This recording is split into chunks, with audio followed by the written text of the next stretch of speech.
In the primordial darkness that preceded the ordered cosmos, when the boundaries between earth, sea, and sky remained fluid and uncertain, two titanic forces of chaos converged in a union that would spawn nightmares for generations of mortals.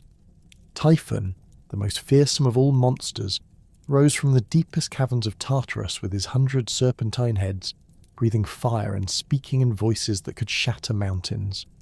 His body stretched beyond mortal comprehension, with wings that could eclipse the sun and eyes that burned with the fury of volcanic eruptions. Against this backdrop of primordial terror stood Echidna, the half-woman, half-serpent whose beauty masked a nature as deadly as her mate's rage.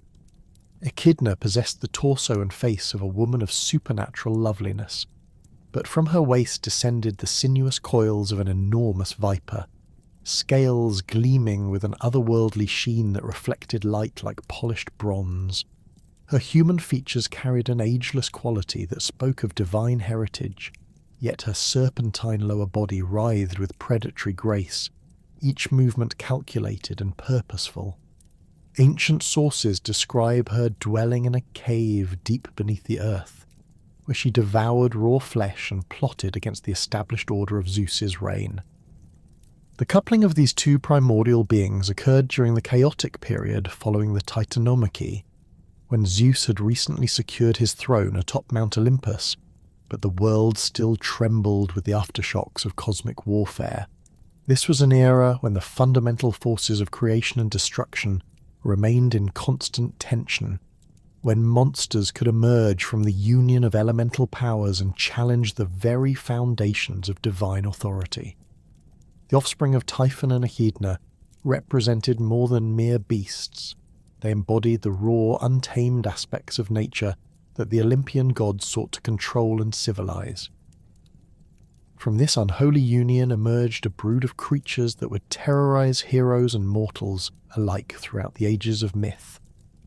The Chimera stood among the most formidable of these offspring, sharing her monstrous lineage with siblings whose names would echo through legends across the Mediterranean world. The Sphinx, with her woman's head, lion's body, and eagle's wings, would later pose deadly riddles to travellers approaching Thebes, devouring those who failed to match her wit. The Nemean lion, whose golden hide proved impervious to mortal weapons, would terrorize the hills of Argolis until Heracles strangled it with his bare hands during his first labor. The Lernaean hydra, perhaps the most persistent of the brood, possessed multiple serpentine heads that regenerated when severed, each regrowth producing two heads where one had been destroyed. This creature's venomous breath could kill with a single inhalation, and its blood became so toxic that Heracles would later dip his arrows in it to ensure their lethality. Orthrus, the two-headed dog, served as guardian to the cattle of Geryon in the far western reaches of the world, while Ladon, the 100-headed dragon, coiled around the tree bearing the golden apples in the garden of the Hesperides. Each of these monsters inherited specific aspects of their parents' nature. From Typhon came their supernatural strength, their ability to breathe fire or poison, and their fundamental opposition to the ordered world of the gods. From Echidna came their cunning intelligence, their capacity for deception, and their hybrid nature that combined multiple animal forms into a single, terrifying whole. The Chimera embodied these inherited traits in perhaps their most perfect synthesis, possessing the strategic mind of her mother and the destructive capability of her father. Hesiod's Theogony provides the earliest comprehensive account of this monstrous genealogy, describing how Echidna bore to Typhon the fierce-hearted Chimera, who breathed raging fire, terrible and great and swift-footed. This text, composed in the 8th century BCE, establishes the creature's place within the broader cosmological framework of Greek mythology, positioning her birth as part of the ongoing struggle between order and chaos that defined the early ages of the world. Homer's Iliad offers additional details about the Chimera's nature, describing her as divine, not of mortal stock, in front a lion, in back a serpent, in the middle a goat, and she breathed forth the terrible might of blazing fire. This description, embedded within the epic's narrative of the Trojan War, demonstrates how the Chimera's reputation had become firmly established in Greek consciousness by the time of Homer's composition. The creature's tripartite nature held profound symbolic significance within ancient Greek understanding of the natural world. The lion's head represented the fierce nobility of terrestrial predators, embodying courage, strength, and royal authority turned malevolent. The goat's body, emerging from the creature's middle section, symbolized the wild, untamed aspects of pastoral life, the destructive potential that lurked within seemingly peaceful rural landscapes. The serpent's tail connected the monster to the chthonic powers of the underworld, to the ancient wisdom and deadly cunning associated with serpentine beings throughout Mediterranean cultures. This hybrid form reflected the ancient Greek conception of monstrosity as a violation of natural categories, a mixing of distinct types that should remain separate. The Chimera's body defied classification, existing as a living contradiction that challenged observers' ability to understand and categorize the natural world. Her fire-breathing capability added another layer of symbolic meaning, connecting her to the destructive and purifying aspects of flame, to the volcanic forces that could reshape landscapes, and the domestic fire that could either nurture or consume. The timing of the Chimera's birth held equal importance to her physical nature. She emerged during the age when primordial forces still actively shaped the world through violent creation and destruction. This was not the later period of heroic adventures, when monsters served primarily as obstacles for mortal champions to overcome, but rather the earlier epoch when such creatures represented genuine threats to the cosmic order itself. The gods had not yet fully established their dominion over the natural world, and beings like the Chimera could potentially upset the delicate balance that separated civilization from chaos. Ancient sources suggest that the creature's birth coincided with other significant disruptions in the natural order. Volcanic eruptions, earthquakes, and other geological phenomena were often attributed to the stirring of Typhon in his imprisonment beneath Mount Etna, while the emergence of his offspring represented the ongoing influence of these chaotic forces upon the surface world. The Chimera, in this context, served as a living reminder that the primordial powers had not been entirely subdued, that chaos could still manifest itself in forms capable of challenging divine authority. The genealogical connections between the Chimera and her monstrous siblings created a network of terror that spanned the known world. Each creature occupied a specific geographical region, establishing territories where their particular brand of monstrosity could flourish unchecked. This distribution pattern suggests a systematic attempt by the forces of chaos to maintain footholds throughout the Mediterranean basin, creating persistent challenges to the expansion of civilized order. The scholarly tradition surrounding these early textual references reveals the careful attention ancient authors paid to establishing the Chimera's credentials within the broader mythological framework. Later writers, including Apollodorus and Pausanias, would elaborate upon these foundational accounts, but the essential elements remained consistent across sources: the creature's divine parentage, her hybrid nature, her fire-breathing capability, and her role as an agent of primordial chaos. These early references also established the Chimera's status as more than a simple beast to be hunted and killed. Her divine lineage placed her among the cosmic forces that shaped the world's fundamental nature, making her destruction a matter of universal significance rather than mere local pest control. When heroes eventually confronted such creatures, they engaged not merely in physical combat, but in symbolic battles between the forces of order and chaos, civilization and wilderness, divine authority and primordial rebellion.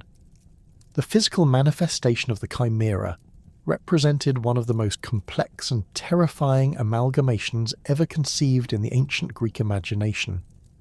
Unlike the straightforward monstrosity of creatures such as the Cyclopes or giants, The Chimera's body defied singular classification through its deliberate violation of natural boundaries. Ancient sources consistently describe a creature whose front portion displayed the magnificent yet fearsome characteristics of a lion, complete with the powerful musculature, golden mane, and predatory features that marked the king of beasts. This leonine head possessed eyes that burned with supernatural fire, jaws capable of crushing bronze shields, and teeth that gleamed like polished ivory daggers. The lion's body extended from powerful shoulders through a barrel chest that housed the creature's fire-breathing apparatus, supported by legs whose claws could rend stone as easily as flesh. The selection of the lion as the dominant frontal element carried profound symbolic weight within ancient Greek culture. Lions represented not merely physical strength, but divine authority, solar power, and royal legitimacy. In the context of the Chimera, however, these positive associations became corrupted and inverted. Where lions typically symbolized the protective power of kingship, the Chimera's leonine aspect embodied tyrannical destruction. The creature's mane, described in various sources as ranging from deep gold to flame red, caught and reflected light in ways that enhanced its supernatural appearance. Ancient artists frequently depicted this mane as seeming to move independently, as though animated by the same chaotic forces that gave the creature life. The lion's head demonstrated intelligence as well as ferocity. Ancient accounts described the Chimera's ability to track prey across vast distances, to anticipate the movements of potential victims, and to employ tactical thinking in its hunting strategies. This intellectual capacity, combined with the lion's natural predatory instincts, created a monster capable of methodical stalking as well as explosive violence.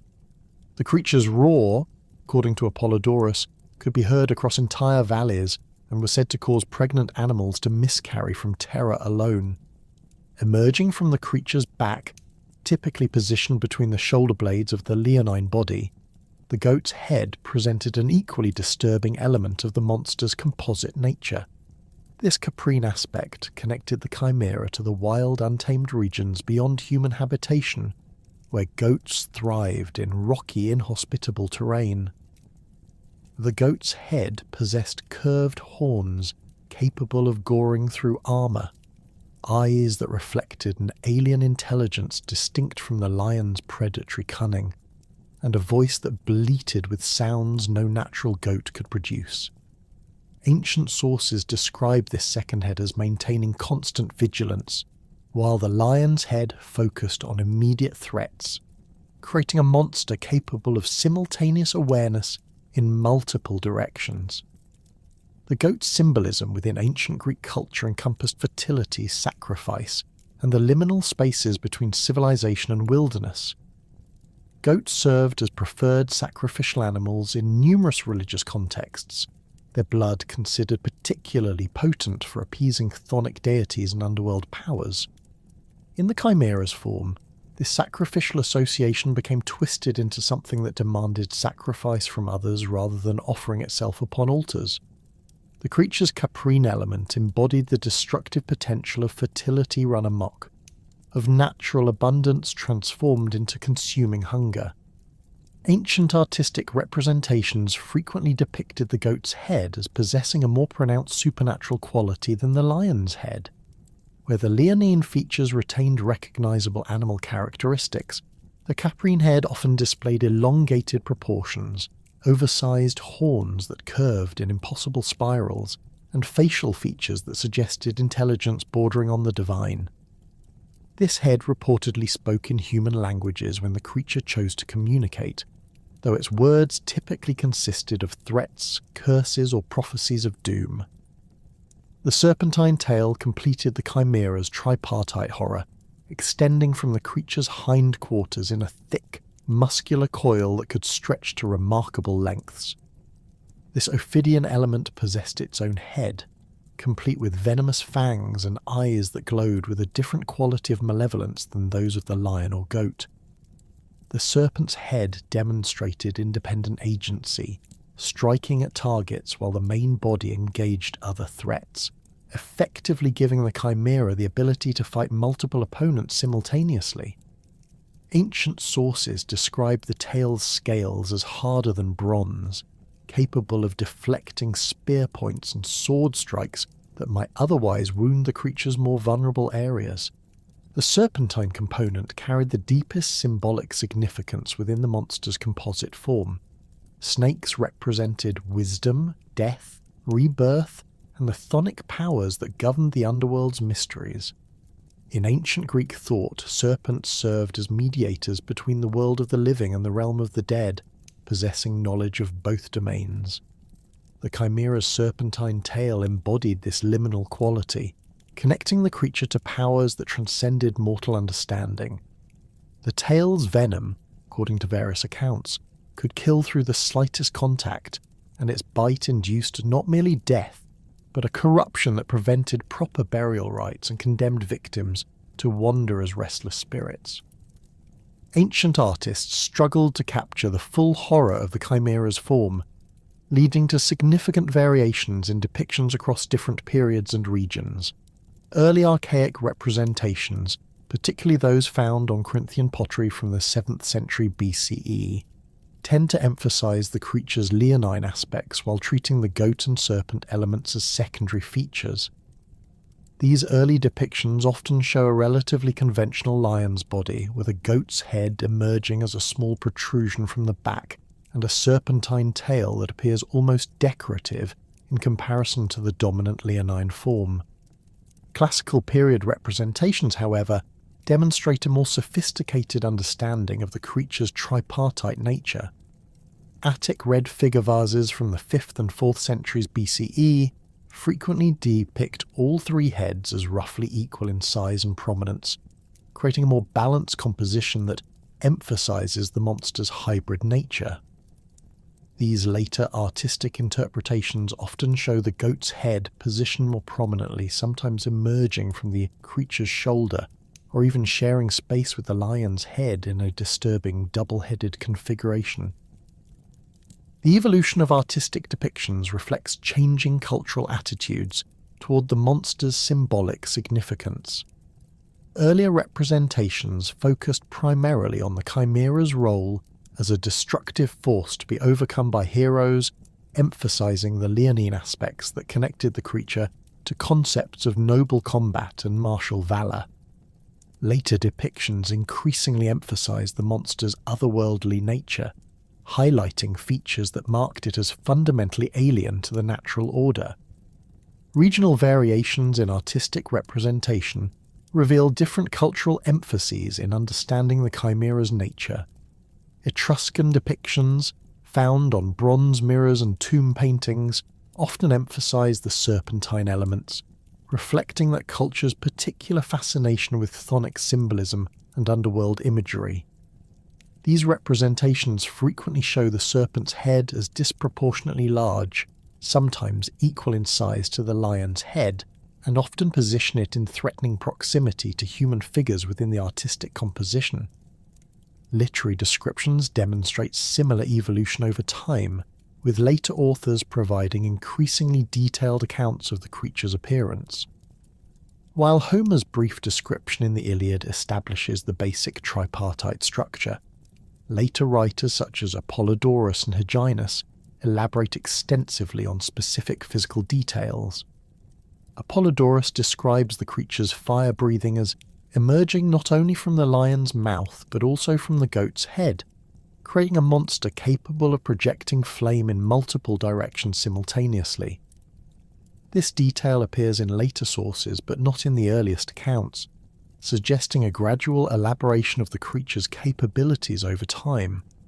The size of the Chimera varied considerably across different sources, ranging from descriptions that suggest a creature roughly equivalent to a large lion, to accounts that portray a monster of almost draconic proportions. Pindar's account implies a creature large enough to devastate entire settlements, while other sources describe a monster that, while formidable, remained within the bounds of what a single hero might reasonably confront in individual combat. These variations likely reflect different narrative needs rather than confusion about the creature's actual appearance, with authors adjusting the monster's scale to match the requirements of their particular stories. The Chimera's coloration receives detailed attention in several ancient sources. The lion's portions typically display the golden or tawny hues associated with natural lions, though some accounts describe a supernatural luminescence that made the creature visible even in complete darkness. The goat's head often appears in descriptions as possessing white or silver colouring, creating a stark contrast with the leonine elements. The serpentine tail displays the dark, iridescent scaling typical of venomous snakes, though some sources describe patterns or markings that no natural serpent could possess.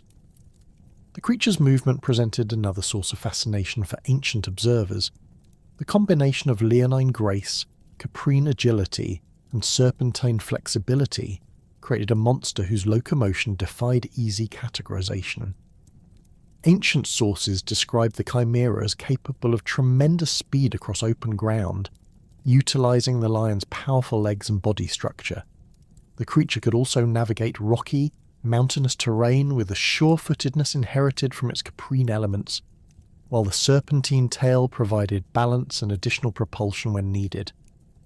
The fire-breathing capability that defined much of the Chimera's terror received extensive elaboration in later sources. Early accounts simply mention the creature's ability to breathe fire, but subsequent descriptions detail the mechanism and effects of this supernatural weapon. The flame emerged as a continuous stream rather than intermittent bursts, allowing the monster to create barriers of fire that could trap prey or pursuers. The fire's colour varied in different accounts, ranging from conventional orange and red to supernatural blue or white flames that burned with temperatures capable of melting bronze weapons and armour. Ancient sources also describe the Chimera's voice as a composite horror matching its physical form. The creature could roar with the lion's voice, bleat with sounds that perverted natural goat calls, and hiss with the serpent's sibilant menace.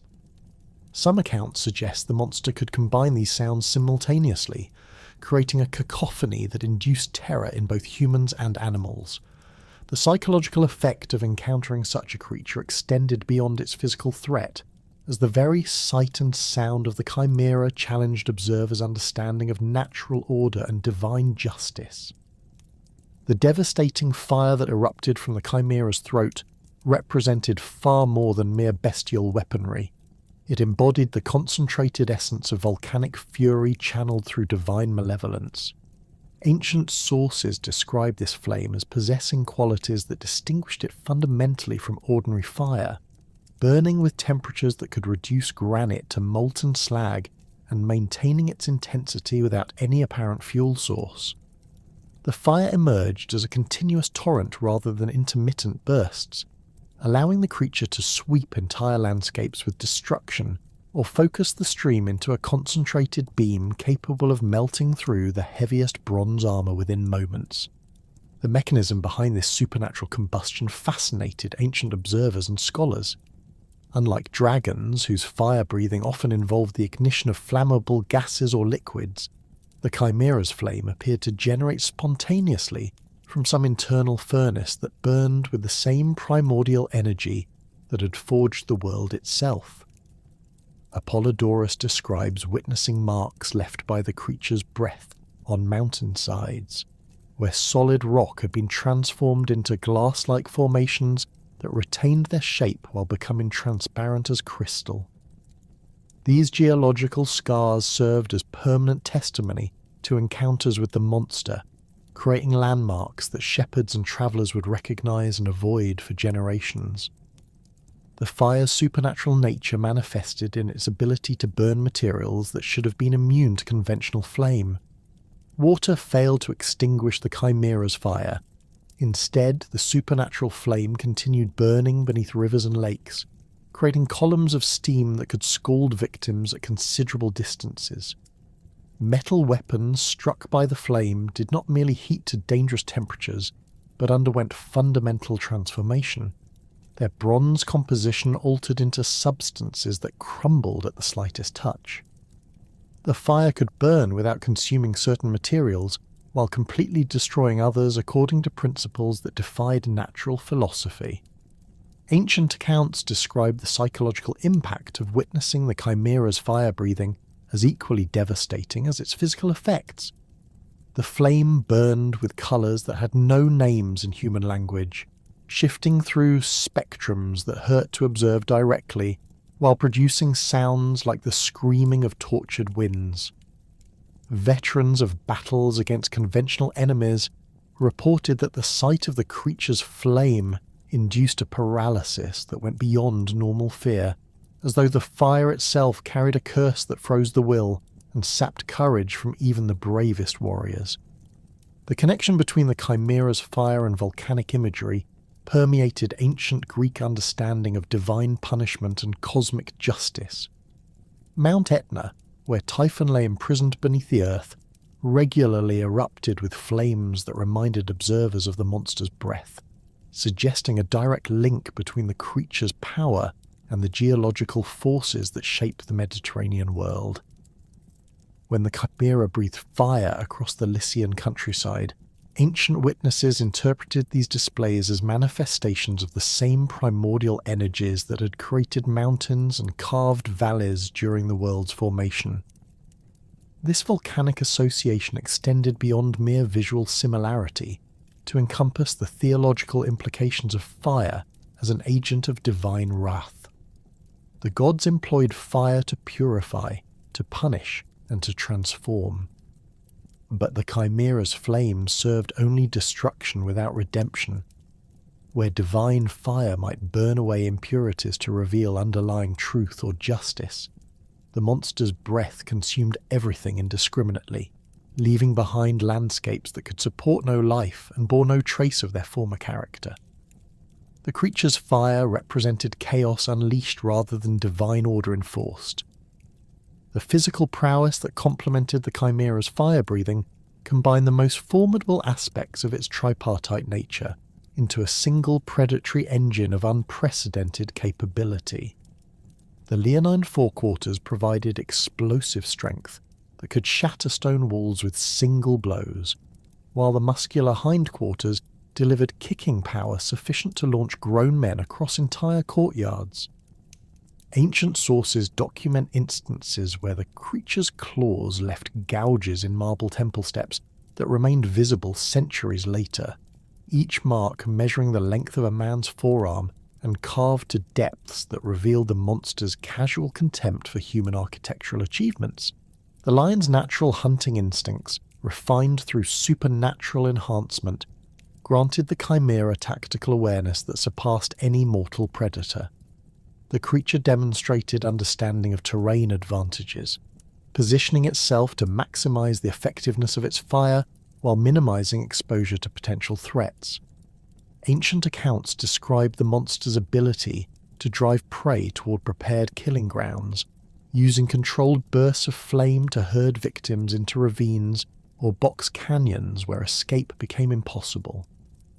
This strategic thinking elevated the Chimera beyond mere beast into something approaching a military commander whose battlefield happened to encompass entire regions. The Caprian elements contributed agility and sure-footedness that allowed the creature to navigate terrain that would challenge even mountain goats. The monster could leap between rocky outcroppings with precision that seemed to defy its substantial mass, using this mobility to appear suddenly above unsuspecting travellers or to retreat to positions where conventional weapons could not reach. The goat's head provided additional sensory awareness. Its eyes adapted for detecting movement across vast distances, and its ears capable of distinguishing individual footsteps from the general sounds of human activity. Ancient sources describe the Chimera's ability to climb vertical rock faces using a combination of leonine strength and Caprian balance that created climbing capabilities no natural animal could match. The creature's claws could find purchase on surfaces that appeared completely smooth to human observers, while its distributed weight across multiple limbs allowed it to traverse overhangs and inverted surfaces that would challenge even the most skilled human climbers. This three-dimensional mobility made the monster nearly impossible to corner or trap using conventional hunting methods. The serpentine tail functioned as both weapon and sensory organ, capable of independent action while the creature's other heads focused on different targets. The tail's muscular coils could constrict with pressure sufficient to crush armor, while its venomous fangs delivered toxins that induced paralysis within moments of injection. Ancient physicians who examined victims of the serpent's bite described a venom that attacked both body and mind, causing hallucinations that persisted even after the physical symptoms had run their course. The tail's length varied according to different sources, but most accounts describe an appendage capable of extending to roughly twice the creature's body length, allowing it to strike targets that believed themselves safely beyond the monster's reach. The serpent's head possessed independent vision and decision-making capability, often attacking from unexpected angles, while victims focused their attention on the more obvious threats presented by the lion and goat heads. This distributed intelligence created a creature that could effectively engage multiple opponents simultaneously, with each head coordinating its actions with the others while maintaining individual tactical awareness. The supernatural resilience that protected the Chimera from conventional weapons stemmed from its divine parentage and the chaotic energies that had shaped its creation. Ancient sources describe arrows bouncing harmlessly from the creature's hide, their bronze points unable to penetrate skin that possessed the consistency of tempered metal, while retaining the flexibility of living tissue. Swords that struck the monster's body produced showers of sparks rather than wounds, their edges dulled or chipped by contact with flesh that had been hardened beyond mortal understanding. This invulnerability extended beyond mere physical toughness to encompass resistance to magical attacks and divine interventions. Priests who attempted to ward off the creature using sacred rituals found their prayers answered with mockery rather than divine protection.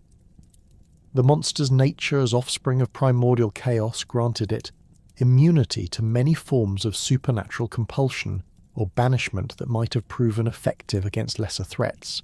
Ancient accounts describe attempts to drive the creature away using sacred fires or blessed weapons, only to watch the Chimera treat these holy implements as minor inconveniences rather than serious deterrents.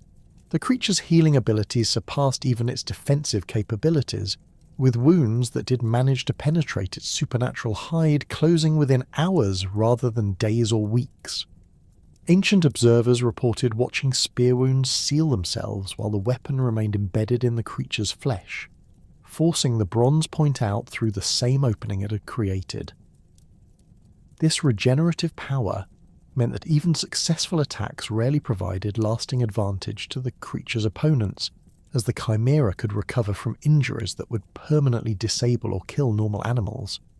The near-immortal nature of the creature reflected its status as a cosmic force rather than a mere animal.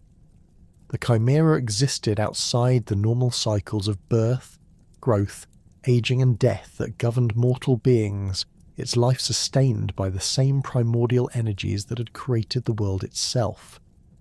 Ancient sources suggest that the creature did not require food or water in the conventional sense, instead drawing sustenance directly from the chaotic forces that permeated certain geographical locations.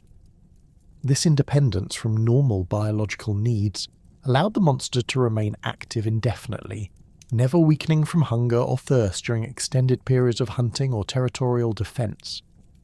The intelligence that guided the Chimera's actions demonstrated sophistication that approached human reasoning while remaining fundamentally alien in its priorities and methods.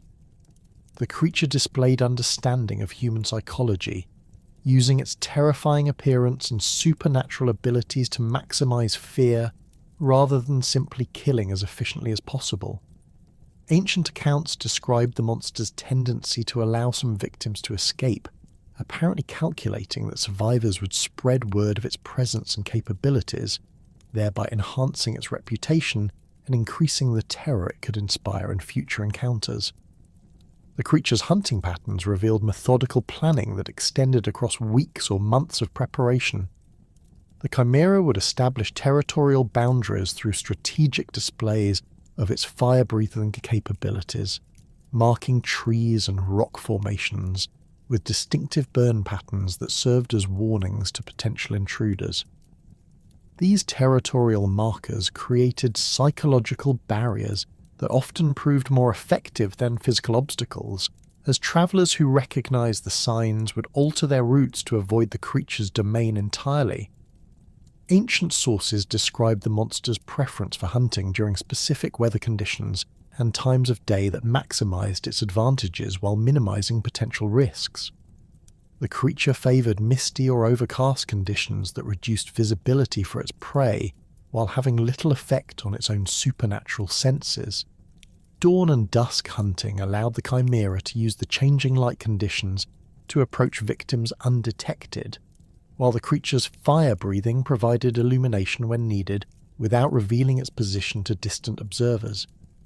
The Chimera's reign of terror in Lycia demonstrated systematic territorial expansion that suggested long-term strategic planning rather than random predation.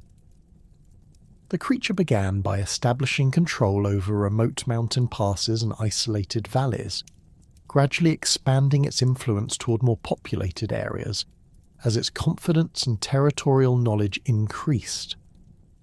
This methodical approach allowed the monster to eliminate potential escape routes while gathering intelligence about human settlement patterns and defensive capabilities.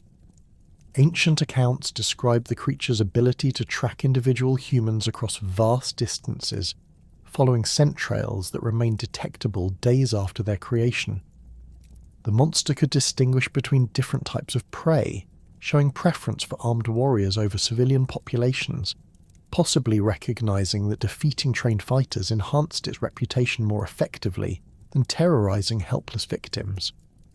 This selective hunting behavior suggested understanding of human social structures and the psychological impact of targeting specific demographic groups. The creature's interactions with other animals revealed additional aspects of its supernatural intelligence. The Chimera could communicate with and command certain types of wild beasts, particularly those associated with its component natures.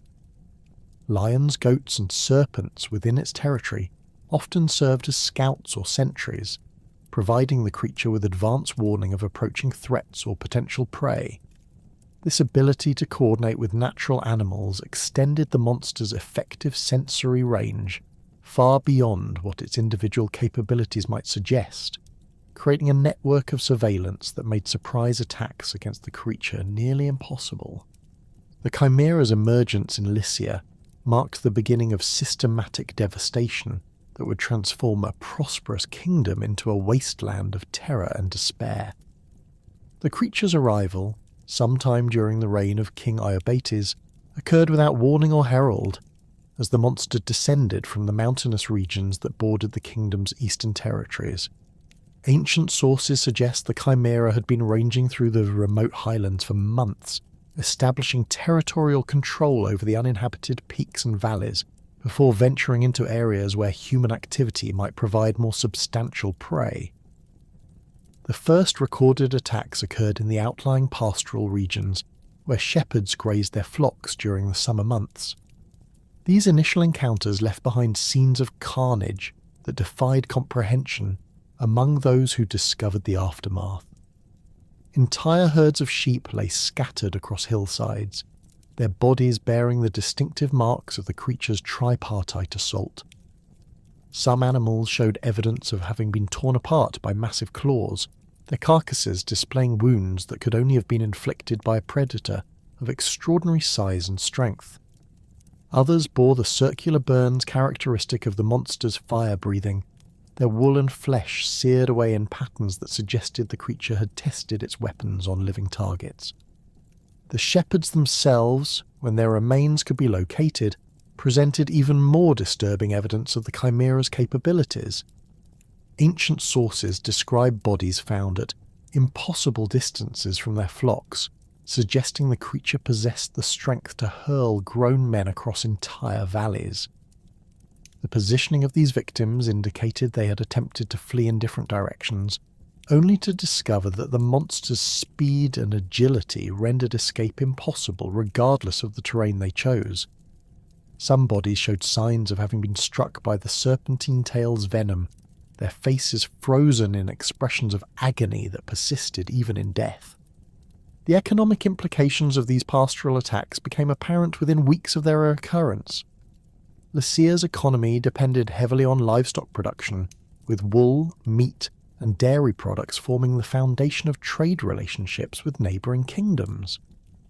The loss of entire flocks represented not merely immediate economic damage, but the destruction of a breeding stock that had been carefully developed over generations. Shepherds who survived the initial attacks by abandoning their charges and fleeing to populated areas brought reports that convinced other herders to abandon the highland pastures entirely, creating a cascade of economic disruption that extended far beyond the creature's immediate hunting range.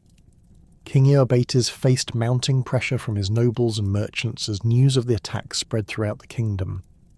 The king's position, already complicated by various political challenges, became increasingly precarious as the creature's depredations expanded beyond remote pastoral areas towards settlements that housed more influential citizens.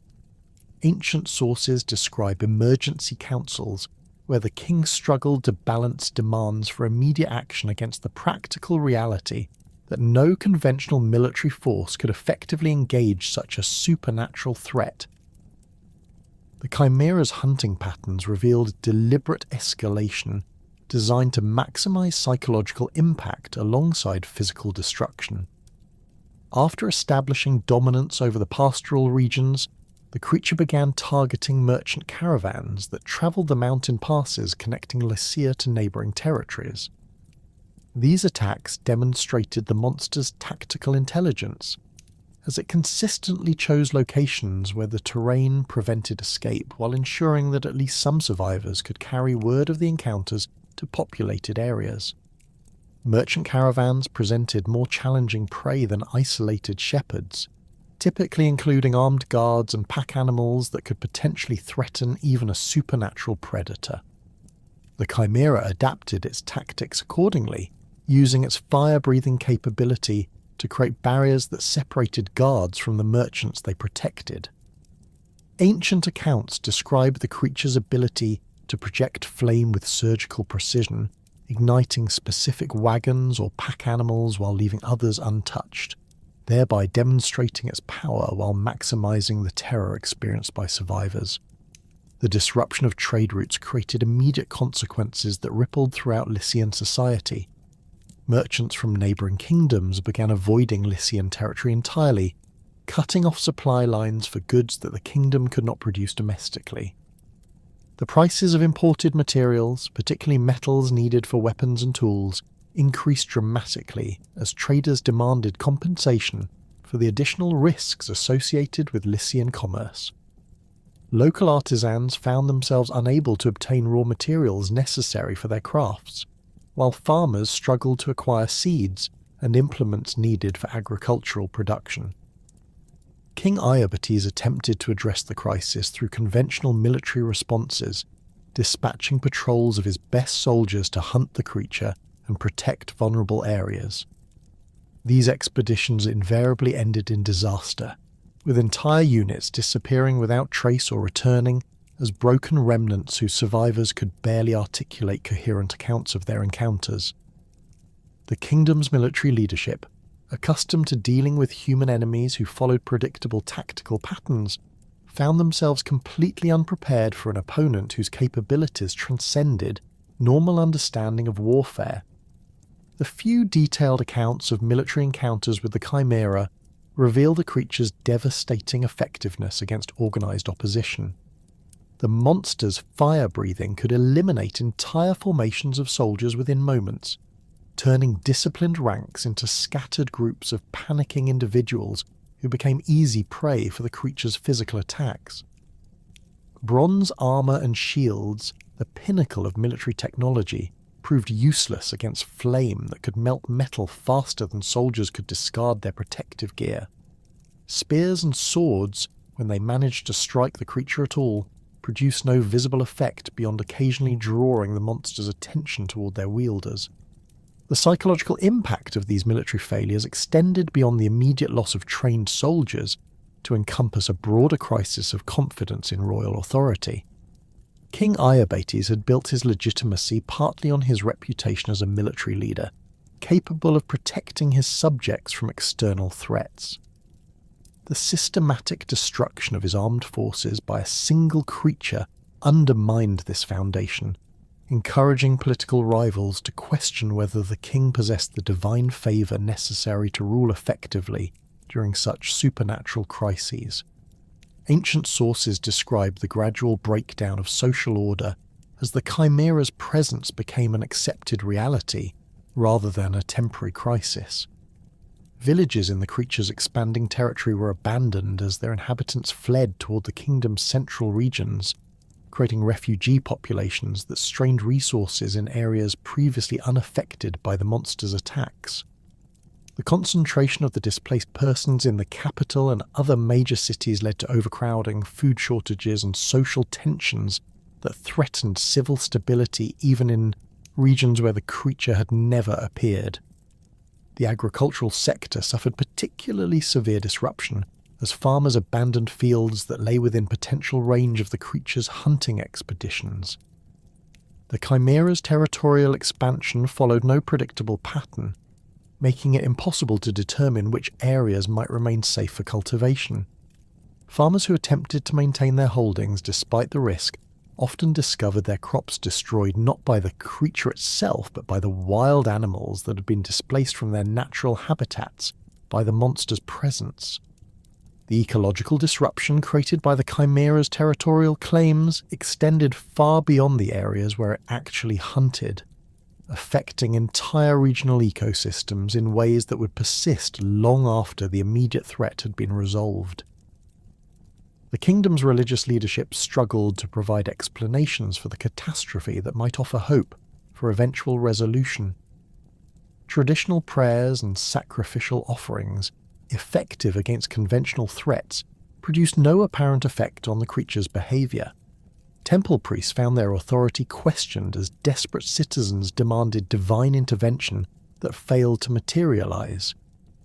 Some religious leaders suggested that the Chimera represented punishment for collective sins, while others proposed that the creature served as a test of faith that the kingdom must endure until divine justice deemed them worthy of relief. The creature's attacks on religious sites themselves created additional theological complications.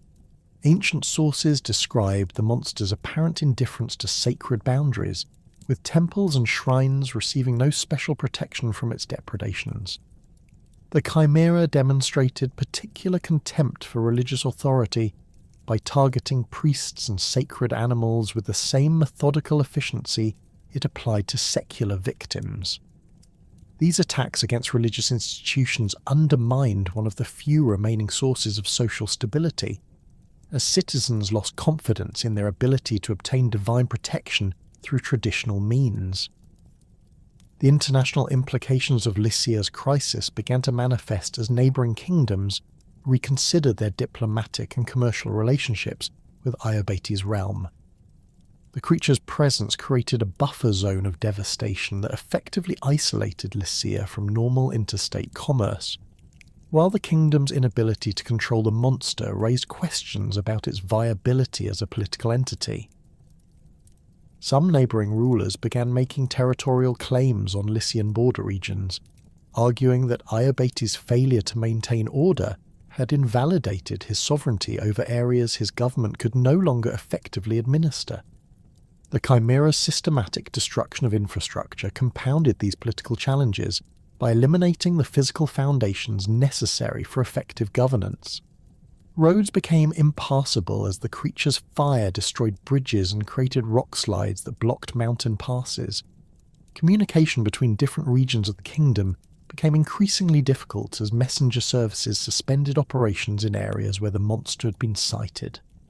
The breakdown of transportation and communication networks prevented King Iobates from coordinating responses to the crisis, or even obtaining accurate information about the extent of the damage. Ancient accounts describe the creature's apparent understanding of human social structures and its deliberate targeting of individuals whose deaths would maximize disruption to organized resistance. The Chimera showed preference for attacking nobles, military officers, and wealthy merchants whose loss created power vacuums that further destabilized royal authority. This selective hunting pattern suggested intelligence that extended beyond mere predatory instinct to encompass strategic thinking about the most effective methods for undermining human civilization. The monster's nocturnal activities created additional psychological pressure on the surviving population. The Chimera's fire-breathing provided illumination that could be seen across vast distances, creating nightly displays that reminded observers of the creature's continued presence even when it remained geographically distant. These visual manifestations of the monster's power prevented normal sleep patterns and created chronic anxiety that affected the physical and mental health of entire communities. The sight of flames moving across distant mountainsides became a nightly reminder that conventional defensive measures offered no real protection against supernatural threats. The kingdom's economic collapse accelerated as the creature's territorial expansion reached areas that contained essential resources and production facilities. Mines that provided metals for weapons and tools were abandoned when the Chimera established hunting grounds in their vicinity. Workshops that produced goods for both domestic consumption and export ceased operations as their skilled craftsmen fled to regions that offered greater security. The cumulative effect of these closures created shortages of basic necessities that made daily survival increasingly difficult, even for citizens who never directly encountered the monster. King Iobates found himself trapped between the impossible demands of his situation and the growing desperation of his subjects. The conventional responses available to a ruler facing external threats proved completely inadequate against a supernatural opponent whose capabilities transcended normal understanding of warfare and diplomacy. The king's advisors offered increasingly desperate suggestions that reflected their own inability to comprehend the true nature of the crisis facing their realm. As the Chimera's reign of terror reached its zenith and King Iobates faced the complete collapse of his kingdom's social and economic foundations, the threads of fate began weaving toward a resolution that would emerge from an entirely different corner of the Greek world. Far from the devastated landscapes of Lycia, in the ancient city of Corinth with its towering acropolis and bustling harbours, a young prince named Bellerophon lived in circumstances that seemed to promise nothing more extraordinary than the typical career of noble-born youth destined for regional prominence. Bellerophon's lineage traced back through generations of Corinthian royalty to figures whose names carried weight throughout the Greek world. His father, Glaucus, ruled as king of Corinth and commanded respect among his peers for both military prowess and political acumen.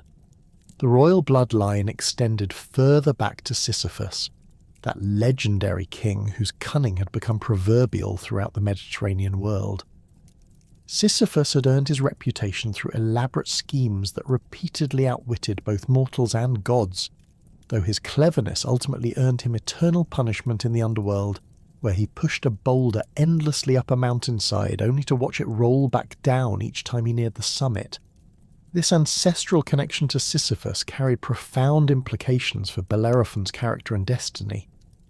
The family bloodline bore the inheritance of supernatural cunning balanced against divine displeasure, creating a legacy that promised both exceptional capability and dangerous complications. Ancient genealogists trace this lineage with particular care because it represented one of the few mortal families whose activities had consistently attracted attention from the Olympic gods, both positive and negative. The divine interest in Sisyphus's descendants suggested that fate had marked this bloodline for involvement in cosmic events that transcended ordinary human experience. Bellerophon's upbringing in Corinth provided him with advantages that few young men of his generation could claim. The city commanded one of the most strategic positions in the Greek world, controlling the narrow isthmus that connected the Peloponnese to the mainland, while maintaining harbours on both the Aegean and Ionian seas. This geographical advantage had made Corinth wealthy through trade and politically influential through its ability to control movement between different regions of the Greek world. Young nobles raised in such an environment received education in warfare, diplomacy, and commerce that prepared them for leadership roles requiring sophisticated understanding of complex political relationships. The prince's physical development reflected both his noble breeding and the rigorous training regimen considered essential for aristocratic youth. Ancient sources describe Bellerophon as possessing the ideal proportions celebrated in Greek athletic competitions, with the broad shoulders and narrow waist that indicated strength combined with agility.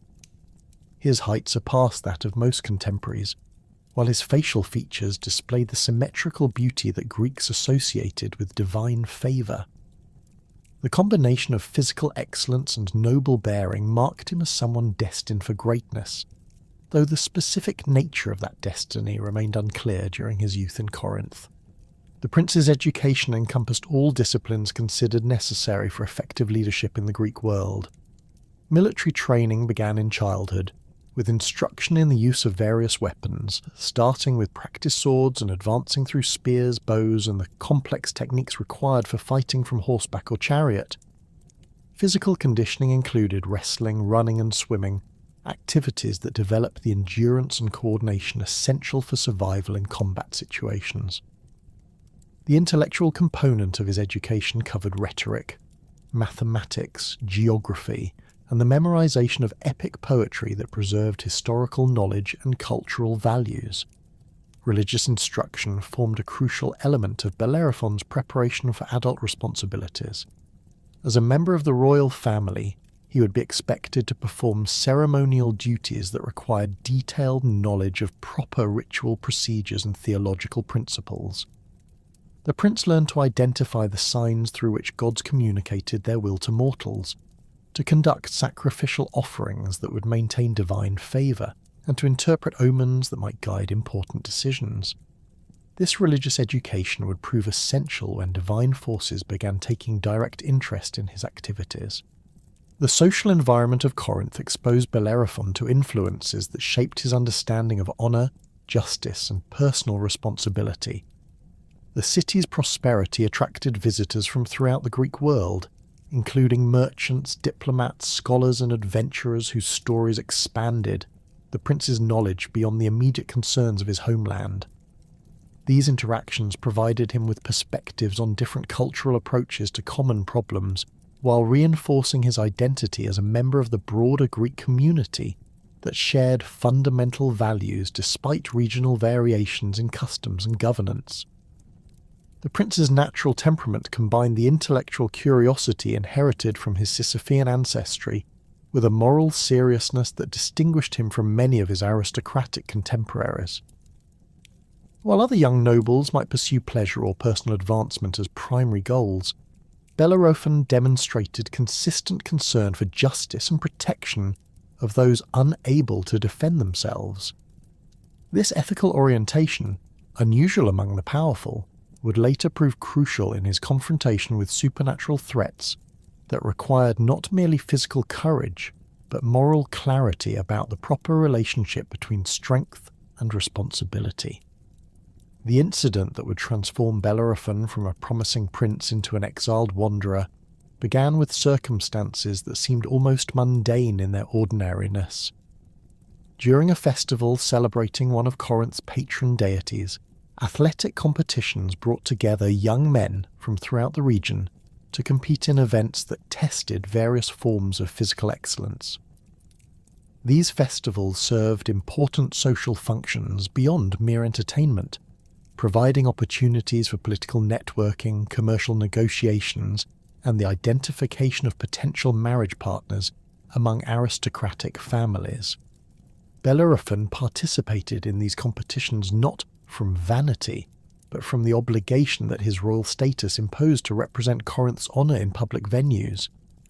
His natural athletic ability, enhanced by years of systematic training, made him a formidable competitor in most events. However, the specific contest that would alter his life's trajectory involved chariot racing, a discipline that required not only individual skill, but also the ability to manage powerful horses under conditions of extreme stress and competition. The details of the tragic accident vary among ancient sources, but all accounts agree on the essential facts that led to Bellerophon's exile. During the chariot race, a collision occurred that resulted in the death of another competitor, a young man whose family connections made his loss politically significant beyond the immediate tragedy. Some sources suggest the collision resulted from aggressive tactics by Bellerophon's opponent, while others imply that the prince's own competitive intensity contributed to the dangerous situation that culminated in disaster. The identity of the victim created complications that transcended the normal procedures for addressing accidental deaths during athletic competitions. The deceased young man belonged to a family whose political influence in Corinth rivaled that of the royal house itself, while his personal reputation for virtue and promise made his loss particularly mourned by the general population.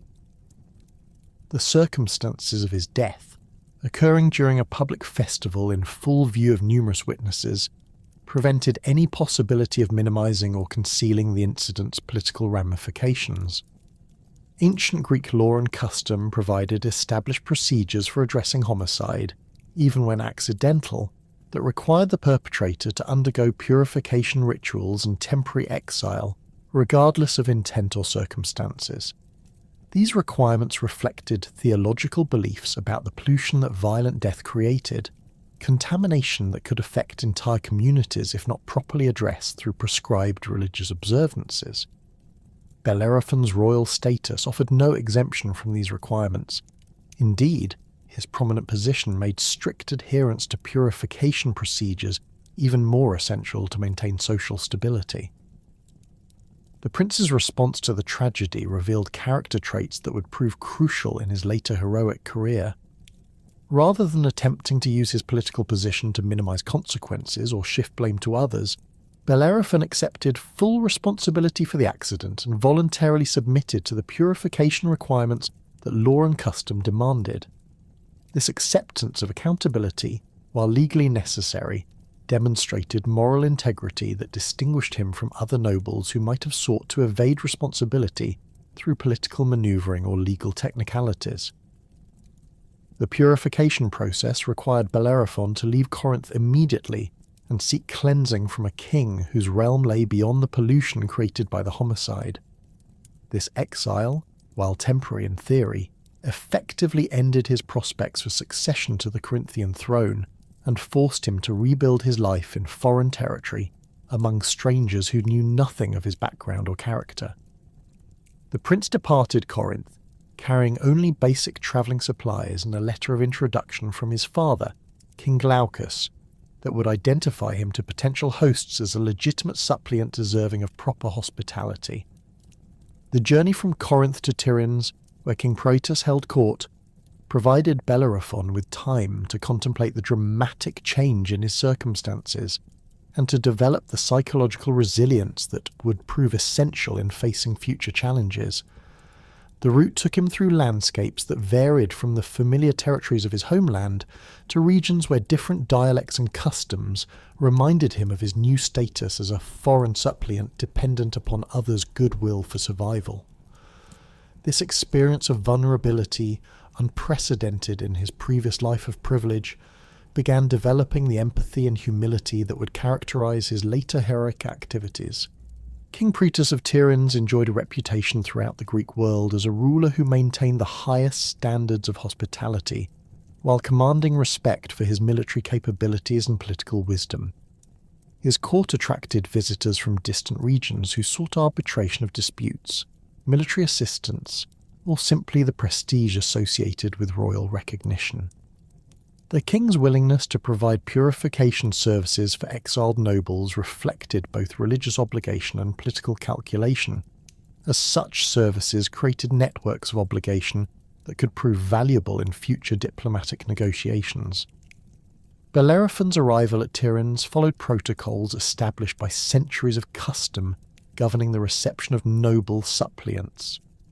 The prince presented himself at the palace gates during daylight hours, identified his status and purpose to the guards, and requested audience with the king according to formulas that demonstrated his familiarity with proper diplomatic procedures. His appearance, bearing, and manner of speech immediately identified him as someone of genuine noble birth rather than an impostor, seeking to exploit royal hospitality through deception. King Pritus received the young exile with the courtesy due to his royal bloodline, while maintaining the careful neutrality appropriate when dealing with politically sensitive situations. The king's initial assessment of Bellerophon proved favourable, as the prince's forthright account of the circumstances leading to his exile demonstrated honesty and moral seriousness that impressed the experienced ruler. Pritus agreed to provide the requested purification services while offering Bellerophon extended hospitality that would allow him to remain at court until suitable arrangements could be made for his future.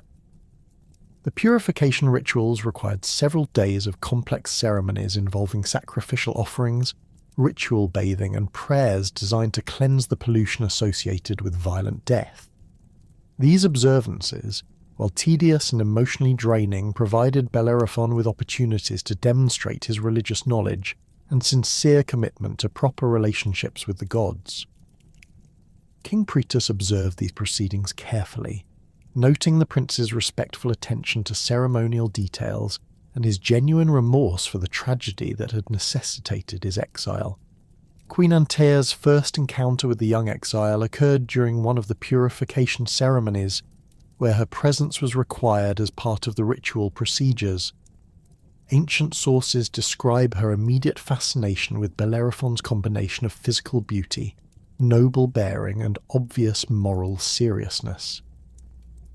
The queen, whose marriage to King Pritus had been arranged for political reasons rather than personal attraction, found herself drawn to qualities in the young prince that her husband, while admirable in many ways, did not possess. The development of Queen Antaea's infatuation with Bellerophon unfolded over the following weeks. As the prince remained at court completing his purification and considering his future options, the queen's initial interest, while inappropriate given her marital status, might have remained within manageable bounds had Bellerophon shown any reciprocal attraction. However, the prince's consistent courtesy combined with obvious lack of romantic interest created a situation where the queen's feelings intensified rather than diminishing over time. Bellerophon's rejection of the queen's increasingly obvious advances reflected both his personal moral standards and his political understanding of the catastrophic consequences that would result from any improper relationship with his host wife.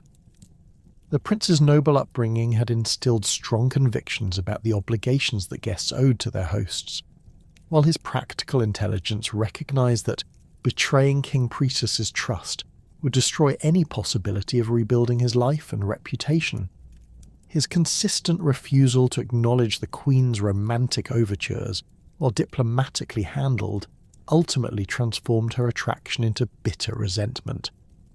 The queen's wounded pride and frustrated desire eventually crystallized into a determination to destroy the man who had rejected her advances. Ancient sources describe her growing obsession with revenge as she realized that Bellerophon's moral integrity made him immune to the seductive approaches that might have compromised other men. The queen's anger, intensified by the humiliation of rejection, led her to devise a plan that would eliminate the prince while protecting her own reputation and position. Queen Antaea's accusations against Bellerophon followed a pattern familiar from other ancient accounts of spurned women seeking revenge against virtuous men who had rejected their advances. The queen approached her husband with tears and apparent distress, claiming that the young exile had attempted to force himself upon her during a private encounter.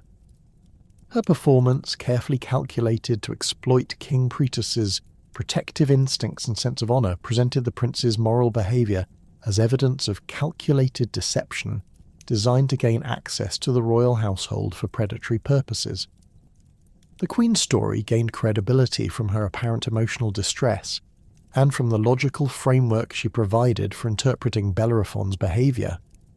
She suggested that the prince's respectful demeanour had been a deliberate strategy to lower the royal family's guard, while his religious observances had served as cover for planning his assault on her virtue.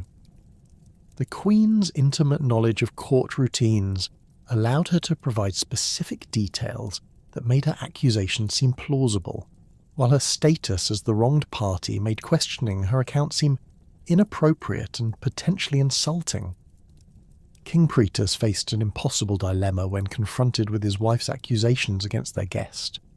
The laws of hospitality that governed relationships between hosts and guests were among the most sacred obligations recognized throughout the Greek world, protected by Zeus himself in his role as guardian of suppliants. Directly harming a guest who had been granted sanctuary would constitute a grave violation of divine law that could bring supernatural punishment upon the entire kingdom. However, allowing an assault against the queen to go unpunished would undermine royal authority and suggest that the king could not protect his own household. The solution that King Pritus devised reflected both his political cunning and his desire to avoid direct violation of hospitality laws while still addressing his wife's demands for justice. Rather than executing Bellerophon immediately or expelling him from the kingdom in disgrace, the king chose to send the prince to his father-in-law, King Iobates of Lycia, carrying a sealed letter that would transfer responsibility for punishment to another ruler. This approach allowed Pritus to maintain technical compliance with hospitality requirements while ensuring that his wife's alleged attacker would face appropriate consequences. The sealed letter that Bellerophon carried unknowingly to Lycia contained King Pritus's request that Iobates arrange for the bearer's death in a manner that would appear accidental or heroic rather than judicial.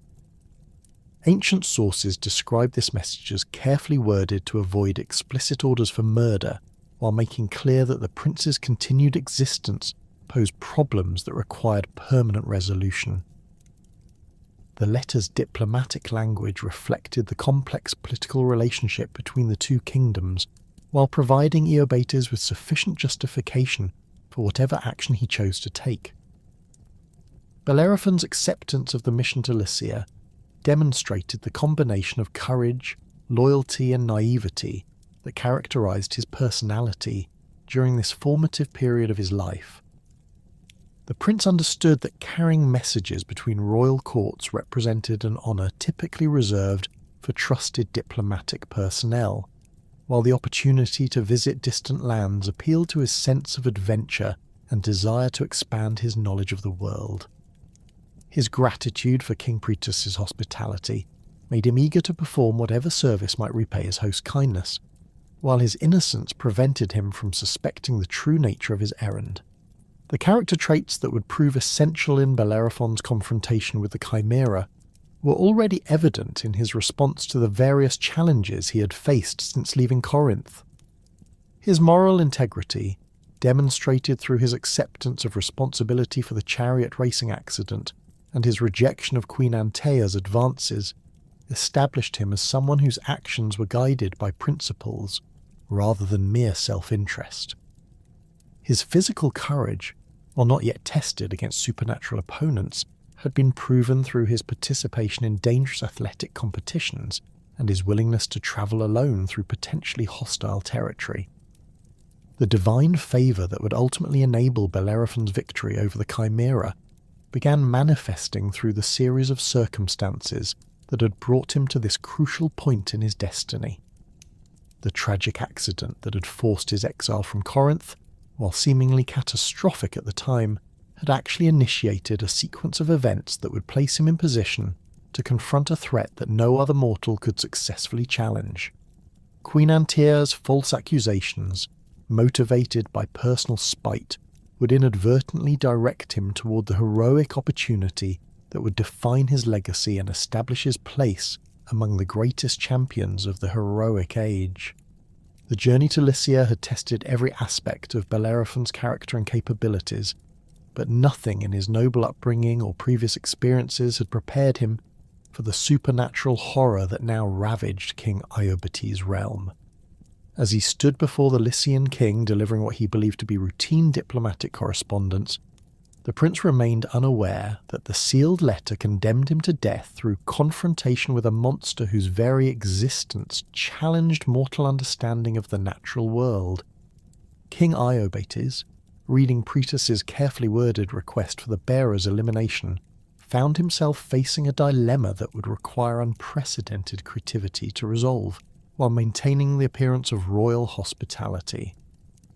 The Lycian court buzzed with barely concealed desperation as nobles and advisors struggled to address the Chimera crisis that had brought their kingdom to the brink of collapse.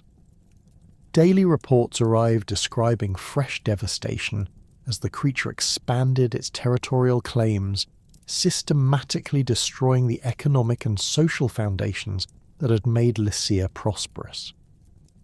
The king's military commanders had exhausted conventional strategies without achieving even minor success against their supernatural opponent, while diplomatic initiatives to secure assistance from neighbouring kingdoms had produced only expressions of sympathy accompanied by carefully worded refusals to provide meaningful aid. King Iobates recognised in Bellerophon's arrival an opportunity to address multiple problems simultaneously. The young prince's obvious nobility and martial bearing suggested capabilities that might prove useful against the Chimera, while his status as an unwitting bearer of his own death warrant created a situation where the king could fulfill his obligation to Proetus, regardless of the mission's outcome. If Bellerophon succeeded in destroying the monster, Lycia would be saved, and the prince would have earned redemption that might satisfy even Proetus's demands for justice. If the creature killed him, as seemed far more likely, the king's promise to his son-in-law would be fulfilled without requiring direct royal involvement in the execution. The assignment of the Chimera mission to Bellerophon followed diplomatic protocols that disguised its true nature as a death sentence, while presenting it as an opportunity for heroic distinction. King Iobates explained that his realm faced a supernatural threat requiring intervention by a champion of exceptional courage and divine favour, qualities that the prince's reputation and bearing suggested he might possess. The king's presentation emphasised the honour associated with such a mission, while carefully avoiding detailed descriptions of previous attempts that had ended in disaster, allowing Bellerophon to maintain optimistic expectations about his chances for success. Bellerophon's acceptance of the mission reflected the combination of naivety, courage, and destiny that had shaped his journey from Corinthian prince to exiled wanderer. The opportunity to perform heroic service that might restore his reputation and secure his future appealed to ambitions that had been frustrated since the chariot racing accident forced his departure from home. The prince's religious upbringing had instilled confidence in divine justice that convinced him worthy causes would receive supernatural support, while his aristocratic training had prepared him to view dangerous missions as tests of character rather than mere suicide assignments.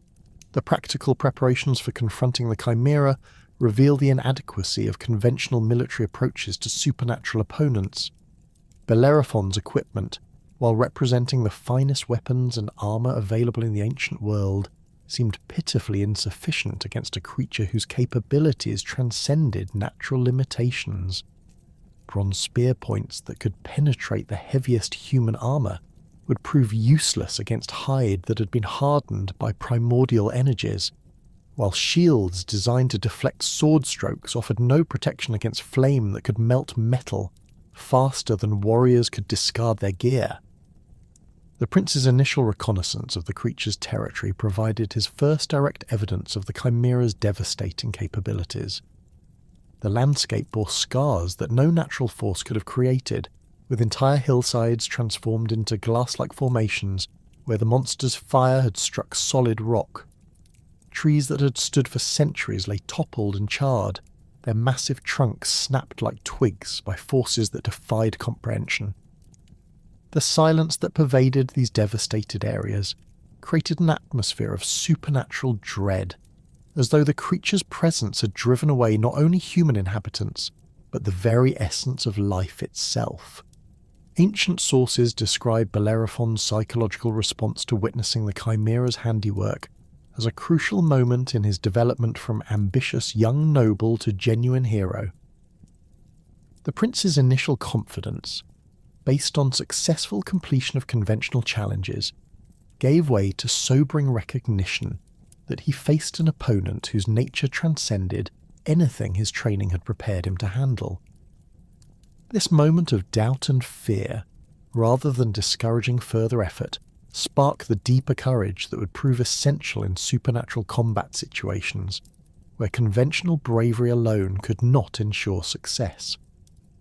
The prince's tactical analysis of the Chimera's hunting patterns revealed intelligence and strategic thinking that elevated the creature far above mere bestial opponents. The monster's territorial expansion followed logical progressions that maximized psychological impact while minimizing exposure to potential threats. Its selective targeting of specific victim types demonstrated understanding of human social structures and calculated efforts to undermine organized resistance. These observations convinced Bellerophon that victory would require more than superior weapons or fighting techniques. He would need advantages that matched the creature's supernatural capabilities. The realization that conventional approaches would prove inadequate led Bellerophon to seek divine guidance through prayer and sacrifice at local shrines that had somehow escaped the Chimera's attention. Ancient Greek religious practice provided established procedures for requesting supernatural assistance in desperate situations, though the effectiveness of such appeals depended largely upon the petitioner's worthiness and the god's assessment of the situation's cosmic significance. The prince's sincere devotion and legitimate need for divine intervention created conditions that might attract favourable attention from Olympian deities with interest in heroic endeavours. The specific shrine where Bellerophon chose to make his most fervent appeals stood near the Pyrrhine Spring, a natural water source that had attracted religious reverence since prehistoric times. Local traditions associated this location with various divine manifestations, while its position near Corinth created symbolic connections to the prince's homeland that might enhance the effectiveness of his prayers. The spring's crystal-clear waters, fed by underground sources that never failed even during the drier seasons, suggested divine blessing that could extend to supplicants who approached with proper reverence and legitimate needs. Bellerophon's prayers at the Pyrrhine Spring followed traditional formulas that acknowledged divine supremacy while requesting specific assistance in his mission against the Chimera. The prince offered valuable sacrifices that demonstrated his sincerity and commitment, including personal possessions that represented significant financial sacrifice for someone in his exiled circumstances. His petitions emphasized not personal glory or advancement, but the protection of innocent victims and the restoration of justice to a realm that had suffered under supernatural oppression. This focus on service rather than self-interest aligned his requests with divine preferences for mortals who sought power to help others rather than merely to advance their own positions. The response to Bellerophon's prayers manifested in ways that initially seemed coincidental rather than miraculous. During his third consecutive day of devotions at the shrine, the prince noticed unusual activity among the local wildlife that suggested some disturbance in the natural order. Birds that normally avoided the spring's immediate vicinity began gathering in unprecedented numbers, while their behaviour patterns indicated excitement or anticipation rather than fear or confusion. The water itself seemed to reflect light with unusual intensity, creating patterns that caught the eye without revealing any obvious source for the enhanced illumination. These subtle signs preceded the miraculous appearance that would transform Bellerophon's mission from hopeless suicide into achievable heroic endeavour. As dawn broke on the fourth day of his vigil, the prince witnessed the arrival of a creature whose beauty and power immediately identified it as divine in origin. Pegasus, the winged horse born from the blood of Medusa after her decapitation by Perseus, descended from the morning sky with grace that made flight appear as natural as terrestrial movement, The divine steed's appearance at the Pyrrhene Spring created a moment of transcendent wonder that convinced Bellerophon his prayers had received favourable divine attention. Pegasus possessed physical characteristics that combined the finest qualities of mortal horses with supernatural enhancements that marked his divine parentage. The creature's body displayed the perfect proportions celebrated in the most prized racing stock, with a broad chest and powerful hindquarters that indicated exceptional speed and endurance. His coat gleamed with pearl-white brilliance that seemed to generate its own illumination, while his mane and tail flowed with ethereal beauty that defied natural explanation. The wings that enabled his flight spread with magnificent span, the feathers displaying iridescent qualities that shifted through spectrums of colour as they caught and reflected light. The divine horse's eyes revealed intelligence that transcended animal consciousness, while maintaining the nobility and wildness that characterized the finest equine specimens. Ancient sources describe these eyes as windows into cosmic awareness, reflecting knowledge of celestial mysteries while expressing willingness to participate in mortal endeavours that serve divine purposes. Pegasus's bearing combined regal dignity with barely contained energy that suggested readiness for action, despite his apparent calm while drinking from the sacred spring. Bellerophon's initial attempts to approach the winged horse revealed the futility of conventional methods for taming creatures of divine origin. The prince's extensive experience with mortal horses, gained through years of training and aristocratic equestrian skills, provided no guidance for dealing with a steed whose nature transcended earthly limitations. Pegasus allowed the prince to approach within speaking distance, but shied away from any attempt at physical contact, his movements displaying the effortless grace that made mortal efforts to capture or control him appear clumsy and presumptuous. The divine horse's behaviour suggested awareness of Bellerophon's mission and willingness to assist, but only under conditions that respected his supernatural status and independent will. Pegasus demonstrated his flight capabilities through brief aerial maneuvers that revealed speed and agility that would prove essential in confronting the Chimera's fire-breathing attacks. The creature's ability to hover, dive and execute sharp turns while maintaining perfect balance indicated aerial combat capabilities that could neutralize many of the monster's terrestrial advantages. Ancient sources describe Bellerophon's growing frustration as days passed without achieving meaningful progress toward establishing partnership with the divine steed. The prince's conventional training and horse management proved not merely inadequate but counterproductive, as approaches that worked with mortal animals seemed to offend Pegasus's dignity and reinforce his determination to remain independent. The divine horse's continued presence at the spring suggested willingness to help, but his consistent rejection of the prince's overtures indicated that success would require methods beyond mortal knowledge or capability. The intervention that would resolve this impasse came through divine channels that reflected the complex relationships between different Olympian deities and their respective interests in mortal affairs. Athena, goddess of wisdom and strategic warfare, had been observing Bellerophon's situation with growing interest as his prayers and persistent efforts demonstrated qualities she valued in mortal champions. The prince's combination of courage, intelligence, and moral integrity aligned with her preferences for heroes who relied on tactical thinking rather than mere brute force to achieve their objectives. Athena's decision to provide assistance reflected her broader concerns about the cosmic implications of the Chimera's continued existence.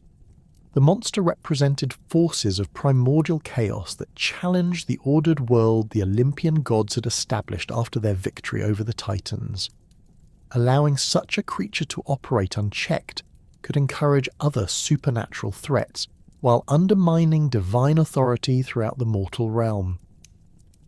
The goddess recognized that Bellerophon's mission served interests that extended far beyond the immediate problems facing Lycia, to encompass fundamental questions about the balance between order and chaos in the cosmic system.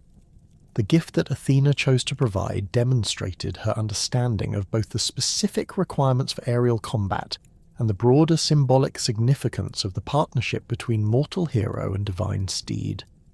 Rather than offering conventional weapons or armour that might prove inadequate against supernatural opponents, the goddess created a golden bridle whose properties would enable Bellerophon to achieve true partnership with Pegasus rather than mere dominance over him. This approach reflected Athena's wisdom in recognizing that success against the Chimera would require cooperation between mortal courage and divine power rather than simple application of superior force. The golden bridle materialized through divine intervention during one of Bellerophon's prayer sessions at the Pyrrhene Spring, appearing beside the sleeping prince as a tangible answer to his repeated requests for assistance. The bridle's construction transcended mortal craftsmanship through its use of materials and techniques available only to divine artificers. The gold possessed qualities that went beyond mere precious metal to encompass supernatural properties that would prove essential in establishing communication and trust with the winged horse. Intricate patterns worked into the bridle's design incorporated symbols that carried meaning in the divine realm while creating aesthetic beauty that appealed to both mortal and immortal sensibilities. Bellerophon's first aerial reconnaissance aboard Pegasus revealed the true scope of the Chimera's dominion and the creature's terrifying adaptation to its mountainous territory. The winged horse's ability to soar silently above the devastated landscape provided the prince with tactical advantages no earthbound observer could achieve, allowing him to study the monster's behavioral patterns without alerting it to his presence. From this elevated vantage point, the destruction appeared even more systematic than ground-level observations had suggested, with the creature's territorial markings following strategic patterns that demonstrated intelligence far beyond animal cunning. The Chimera had established its primary lair within a network of interconnected caves high on Mount Cragus, positioning itself to command visual dominance over the surrounding valleys while maintaining multiple escape routes through the complex geological formations. The creature's choice of location revealed sophisticated understanding of defensive strategy, as the rocky terrain would force any ground-based attackers to approach through narrow defiles where the monster's fire-breathing capability could create impenetrable barriers. The lair's elevation also provided launching points for aerial attacks against targets in the valleys below, giving the creature tactical flexibility that conventional military thinking had failed to anticipate. Bellerophon observed the monster's daily routine from distances that kept Pegasus beyond the range of the creature's supernatural senses, while allowing detailed study of its habits and vulnerabilities. The Chimera typically emerged from its caves during the pre-dawn hours, when mist and darkness provided natural camouflage for its hunting expeditions. The creature's three heads operated with coordinated efficiency during these forays, with the lion's head scanning for immediate threats while the goat's head maintained broader surveillance and the serpentine tail investigated potential ambush sites. This distributed awareness system made surprise attacks nearly impossible using conventional approaches. The monster's hunting patterns revealed preference for specific types of terrain that maximized its advantages while minimizing exposure to potential counterattacks. The Chimera favored rocky outcroppings that provided elevated firing positions for its flame attacks, while avoiding open areas where its size and distinctive appearance would make it visible from great distances. The creature's movement between hunting grounds followed routes that utilized natural cover, suggesting tactical thinking that incorporated lessons learned from previous encounters with human opponents. During extended observation periods, Bellerophon noted that the Chimera's fire-breathing capability operated according to patterns that might indicate limitations or vulnerabilities. The creature rarely maintained continuous flame projection for more than brief intervals, suggesting either physical constraints on its fire-producing mechanism or tactical preferences for conserving this powerful weapon. The monster's flame attacks typically occurred in concentrated bursts designed to eliminate specific threats rather than sustained barrages that might exhaust its supernatural resources. This observation suggested that prolonged aerial combat might eventually force the creature to rely more heavily on its physical attacks, potentially creating opportunities for a mounted warrior to exploit. The aerial perspective also revealed the creature's apparent inability to achieve true flight despite its supernatural nature.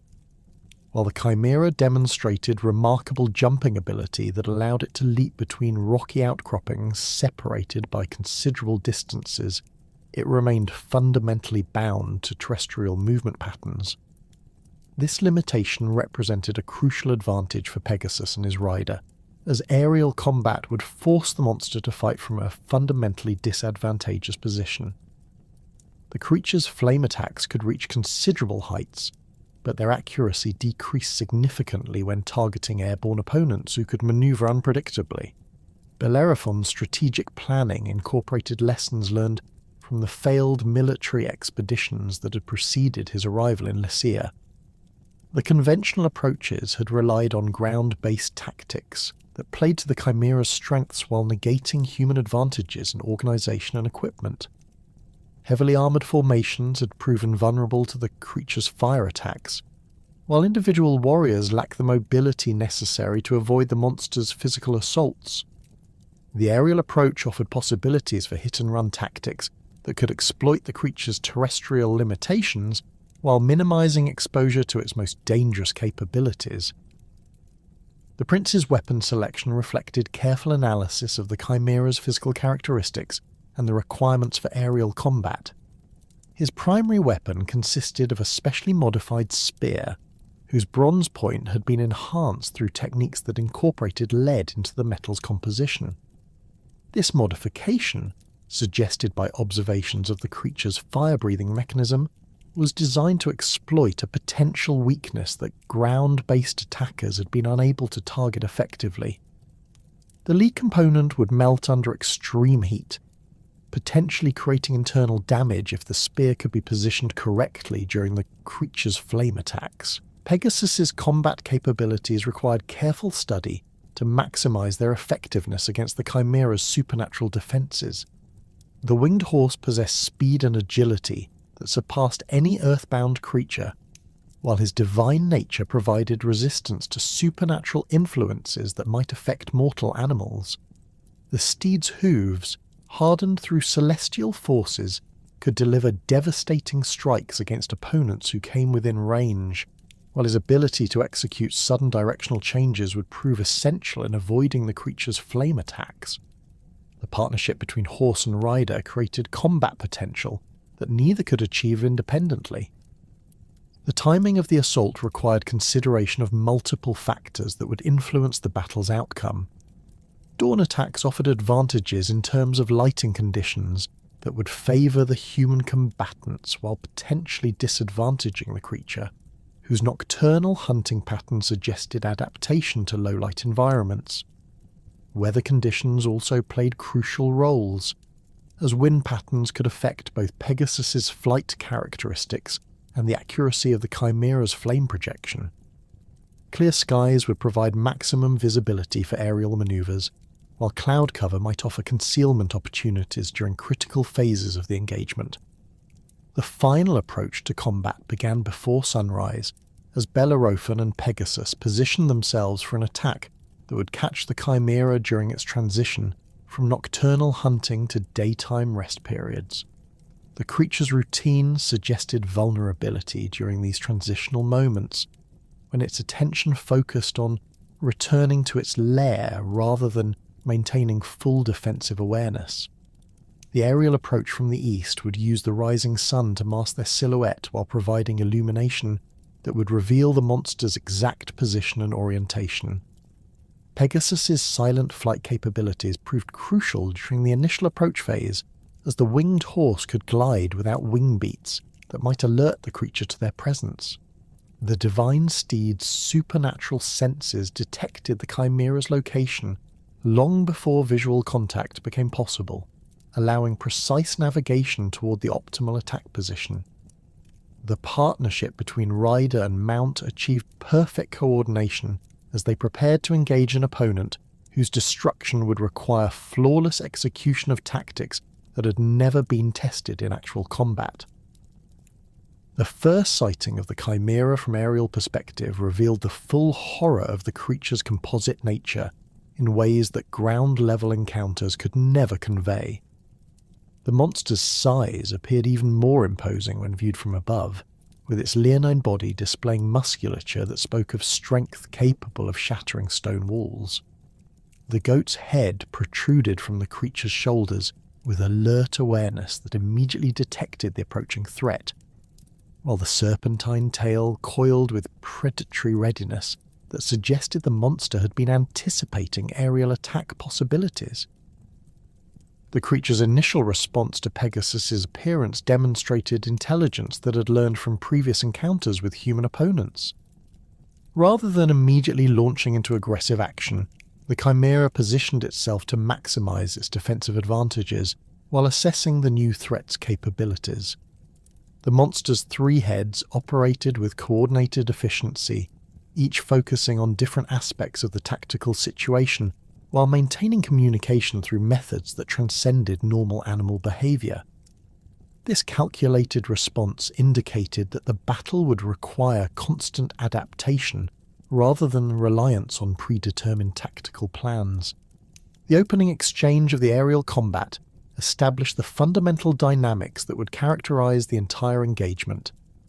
Bellerophon's first spear cast, delivered from optimal range and angle, struck the creature's leonine flank with accuracy that would have proven fatal against any mortal opponent.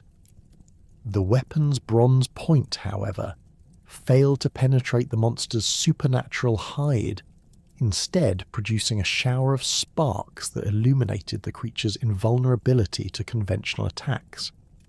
The Chimera's immediate counterattack consisted of a concentrated flame burst that forced Pegasus into evasive maneuvers that demonstrated the aerial combat's 3-dimensional complexity. The creature's fire-breathing attacks created tactical challenges that required constant adjustment of aerial positioning and timing.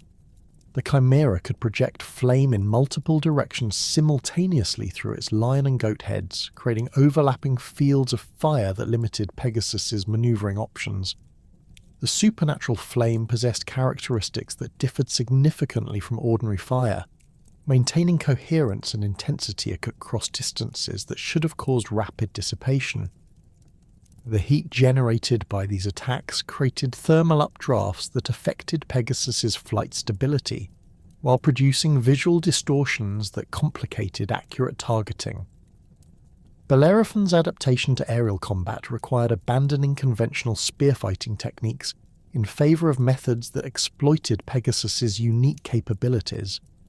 The prince learned to coordinate his attacks with the winged horse's movement patterns, timing his strikes to coincide with optimal positioning relative to the creature's defensive posture. The aerial environment demanded different approaches to balance and weapon handling, as traditional techniques developed for ground-based combat proved inadequate for maintaining effectiveness while mounted on a flying steed executing complex maneuvers.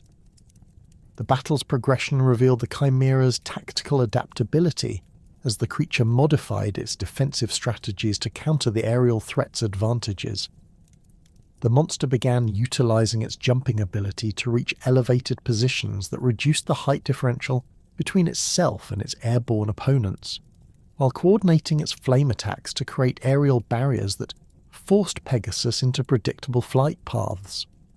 The creature's intelligence became increasingly apparent as it demonstrated learning from each exchange, adjusting its responses to exploit perceived patterns in the aerial assault tactics.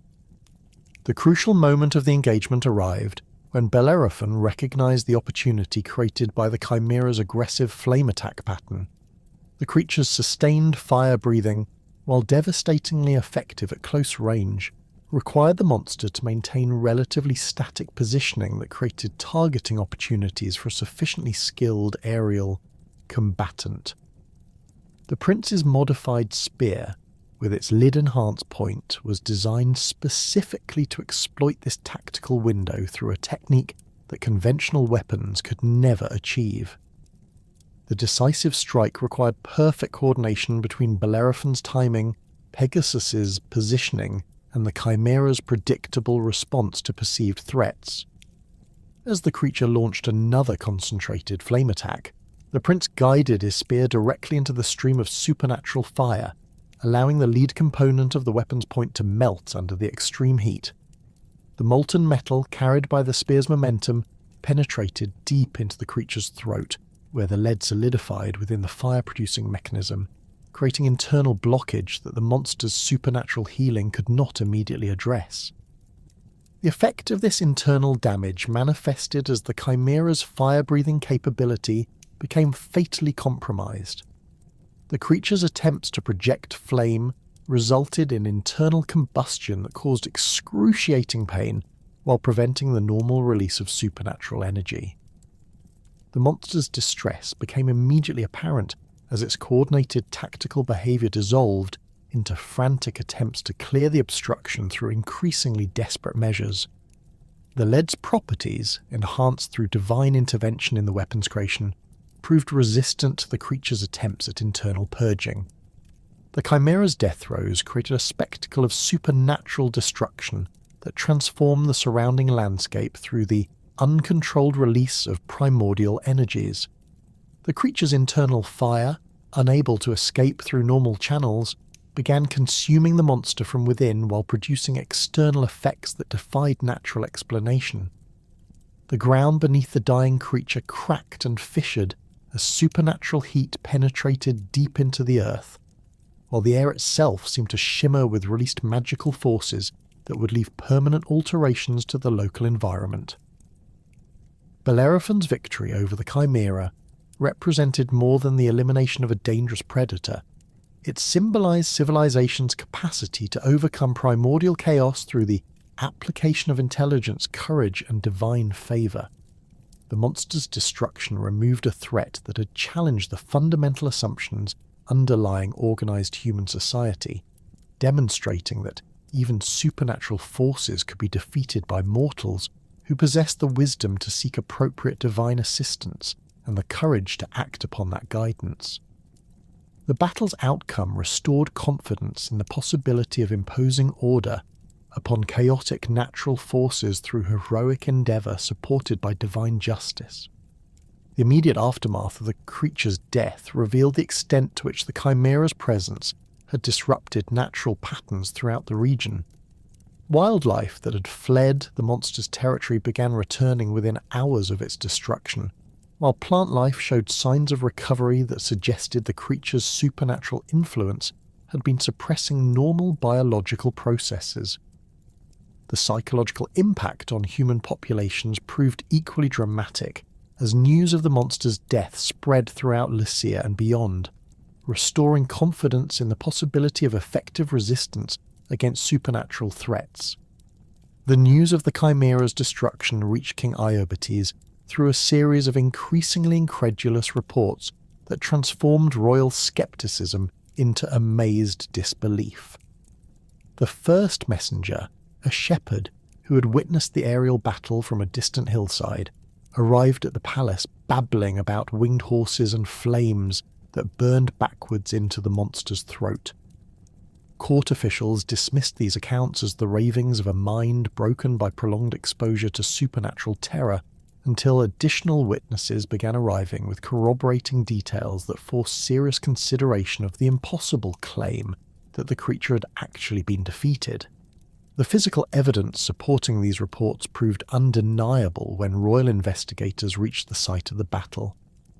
The Chimera's massive corpse lay sprawled across a rocky plateau, its tripartite form finally still after months of terrorizing the kingdom. The creature's body bore the distinctive wounds that matched the witnesses' descriptions of the aerial assault, while the surrounding landscape showed signs of the supernatural conflagration that had marked the monster's death throes.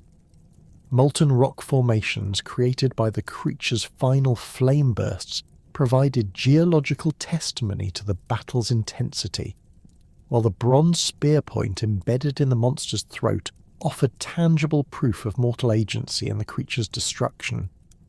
King Iobates experienced profound emotional conflict as he processed the implications of Bellerophon's success. The young prince's victory had saved the kingdom from complete collapse, while simultaneously creating a political problem of unprecedented complexity. The king's original intention to eliminate Bellerophon through an impossible mission had been transformed into the creation of a hero whose accomplishments would demand recognition and reward commensurate with their extraordinary nature. The sealed letter from King Pretus, requesting the bearer's death, now seemed to mock the Lycian ruler's assumptions about the mission's inevitable outcome. The king's initial response combined genuine gratitude for his kingdom's salvation with careful calculation of the political ramifications surrounding Bellerophon's triumph. The prince's success had elevated him from exiled suppliant to legendary champion, whose reputation would spread throughout the Greek world, creating a figure whose continued presence in Lycia might prove either tremendously beneficial or dangerously destabilizing, depending upon how the situation was managed. The king recognized that conventional rewards would prove inadequate for acknowledging services that had literally saved his realm from supernatural destruction.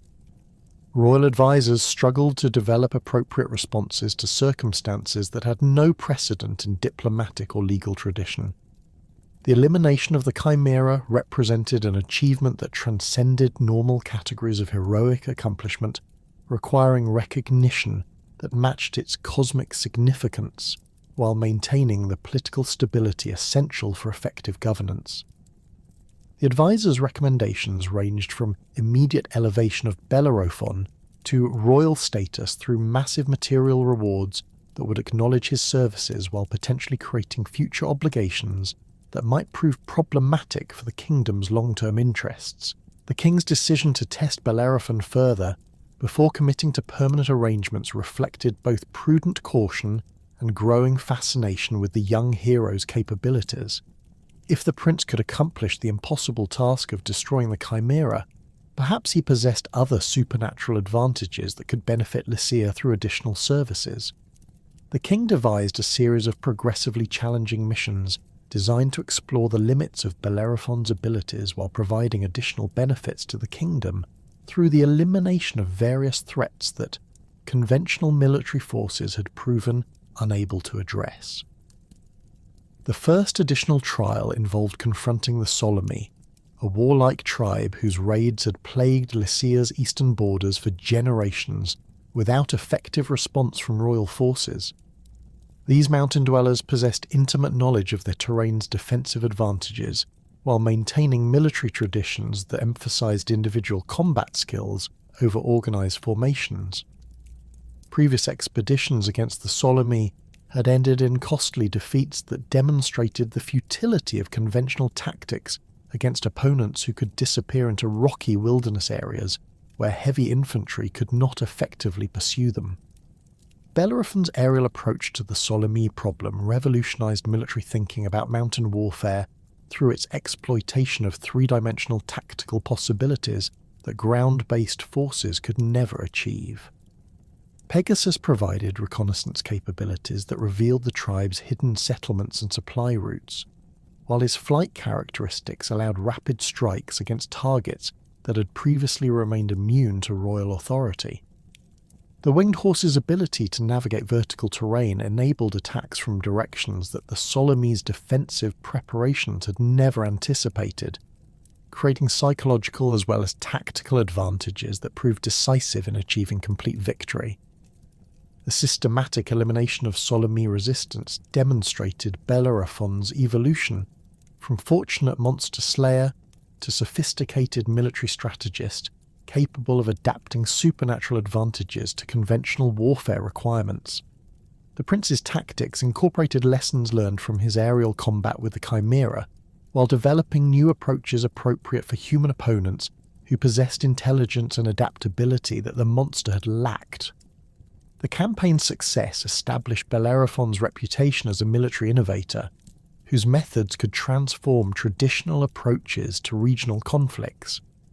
King Iobates observed the Solymi campaign's progress with growing appreciation for Bellerophon's potential value as a permanent military asset.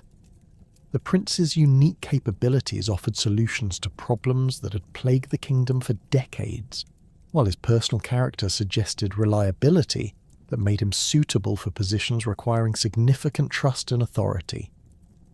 The king began considering long-term arrangements that would secure Bellerophon's services, while providing rewards appropriate to his extraordinary accomplishments. The second trial assigned to Bellerophon involved confronting the Amazons, the legendary warrior women whose raids had disrupted trade routes connecting Lycia to markets in the northern regions. These formidable opponents possessed military skills that rivaled those of any male warriors, while their mounted archery techniques and coordinated battle tactics had proven superior to conventional infantry formations in numerous encounters. The Amazons' mobility and tactical flexibility made them particularly difficult opponents for traditional military forces that depended upon predictable engagement patterns to achieve victory. The aerial combat capabilities that had proven decisive against both the Chimera and the Solymi required significant adaptation when applied against the Amazons' sophisticated military organization. These warrior women possessed extensive experience fighting mounted opponents and had developed countermeasures specifically designed to neutralize cavalry advantages through coordinated archery volleys and tactical formations that maximized their defensive capabilities. Bellerophon discovered that his previous tactical approaches required substantial modification to remain effective against opponents whose military sophistication approached his own. The Amazon campaign tested Bellerophon's strategic thinking in ways that his previous victories had not required, forcing him to develop new approaches that could overcome opponents who possessed both individual combat skills and collective tactical knowledge. The warrior women's ability to coordinate their responses to aerial attacks required the prince to employ deception and misdirection techniques that went beyond the straightforward assault methods that had succeeded against less sophisticated enemies. The campaign's eventual success demonstrated Bellerophon's capacity for tactical innovation under pressure from opponents who could adapt their strategies in real time.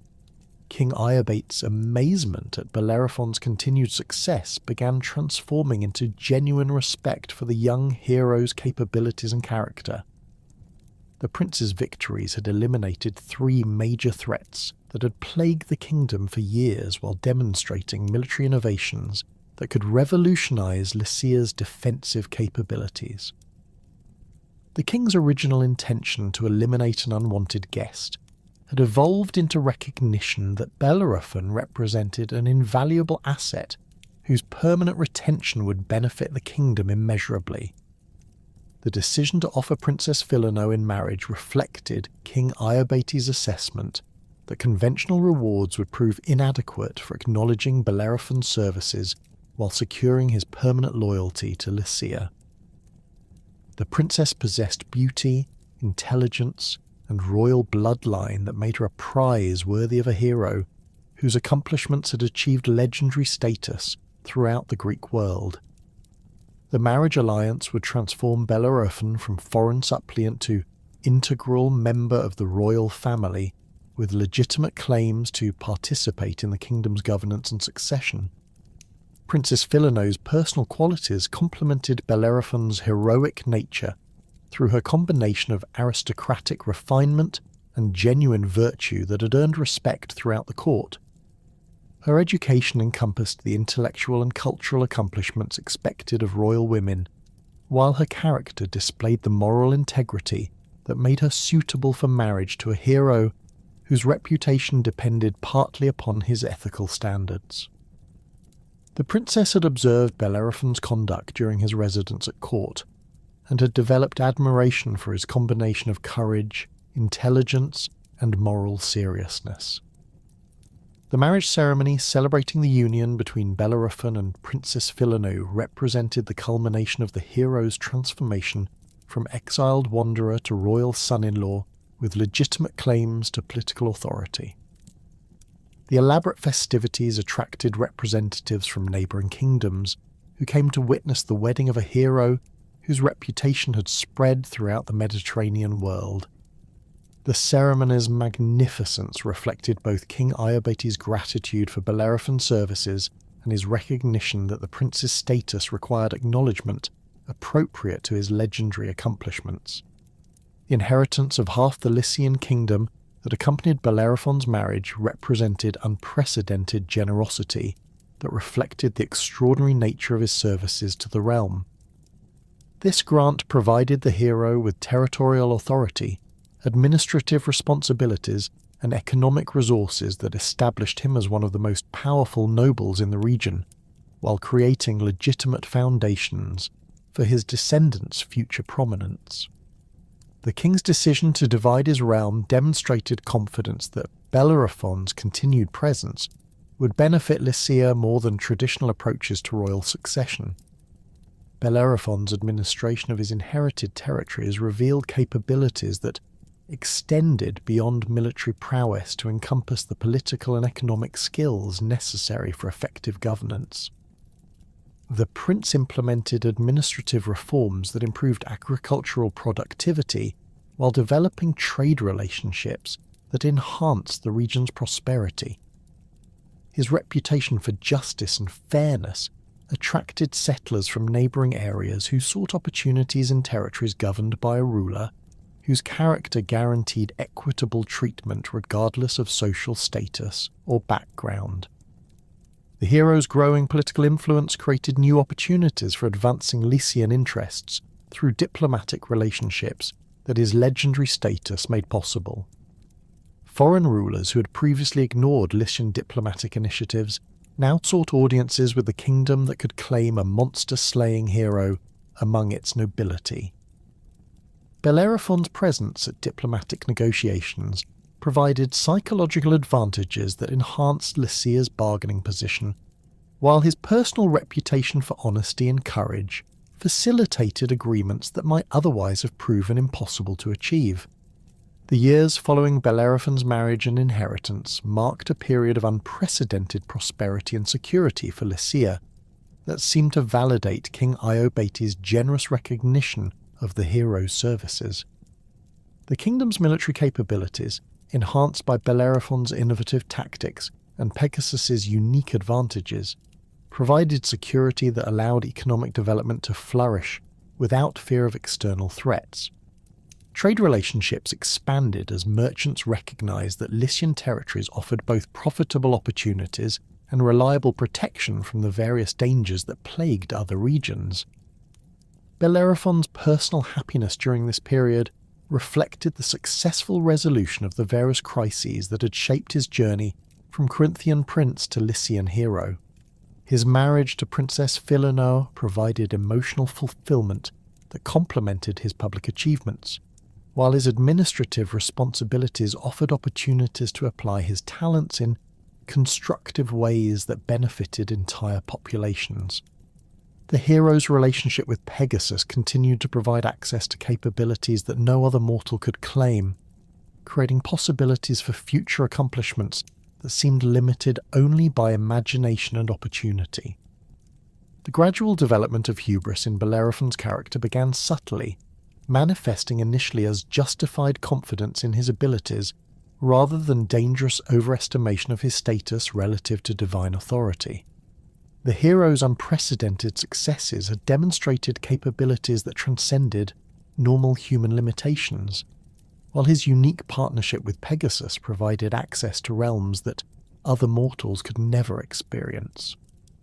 These extraordinary circumstances created psychological pressures that gradually eroded the humility and reverence for divine authority that had characterized his earlier heroic career. The specific incident that would trigger Bellerophon's catastrophic fall from grace emerged from his contemplation of the cosmic hierarchy that governed relationships between mortals and immortals. The hero's achievements had elevated him to legendary status that seemed to approach divine recognition, while his aerial capabilities provided literal elevation above earthbound existence that other humans experienced. These factors combined to inspire dangerous speculation about the possibility of transcending mortal limitations entirely through direct approach to the realm of the gods themselves. Bellerophon's decision to attempt reaching Mount Olympus represented the culmination of gradually increasing presumption that had been building throughout his period of triumph and prosperity. The hero convinced himself that his extraordinary accomplishments and unique capabilities might qualify him for elevation to divine status, or at least for direct audience with the Olympic gods as an equal rather than a suppliant. This reasoning ignored fundamental theological principles about the unbridgeable gulf between mortal and immortal nature that no amount of heroic achievement could overcome. The preparation for this ultimate flight required careful planning that demonstrated Bellerophon's continued tactical intelligence, even as his judgment became fatally compromised by pride. The hero studied weather patterns and seasonal conditions to identify optimal circumstances for the ascent, while conditioning Pegasus for the extraordinary demands that flight to celestial altitudes would impose upon even divine horses. These preparations revealed the methodical approach that had characterized his previous successes, though applied now to an objective that divine law absolutely forbade. Zeus's awareness of Bellerophon's presumptuous intentions developed through the network of divine surveillance that monitored mortal activities for potential challenges to Olympic authority. The king of the gods observed the hero's preparations with growing displeasure that reflected not merely personal offence, but concern for the cosmic order that would be threatened if mortals began believing they could achieve divine status through their own efforts. Bellerophon's case required decisive intervention that would re-establish proper boundaries while serving as a warning to other mortals who might harbour similar ambitions.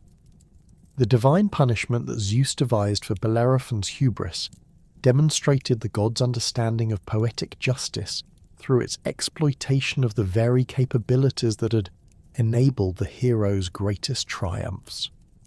Rather than simply destroying Bellerophon directly, Zeus chose to turn Pegasus against his rider through divine compulsion that the winged horse could not resist despite his personal loyalty to the hero.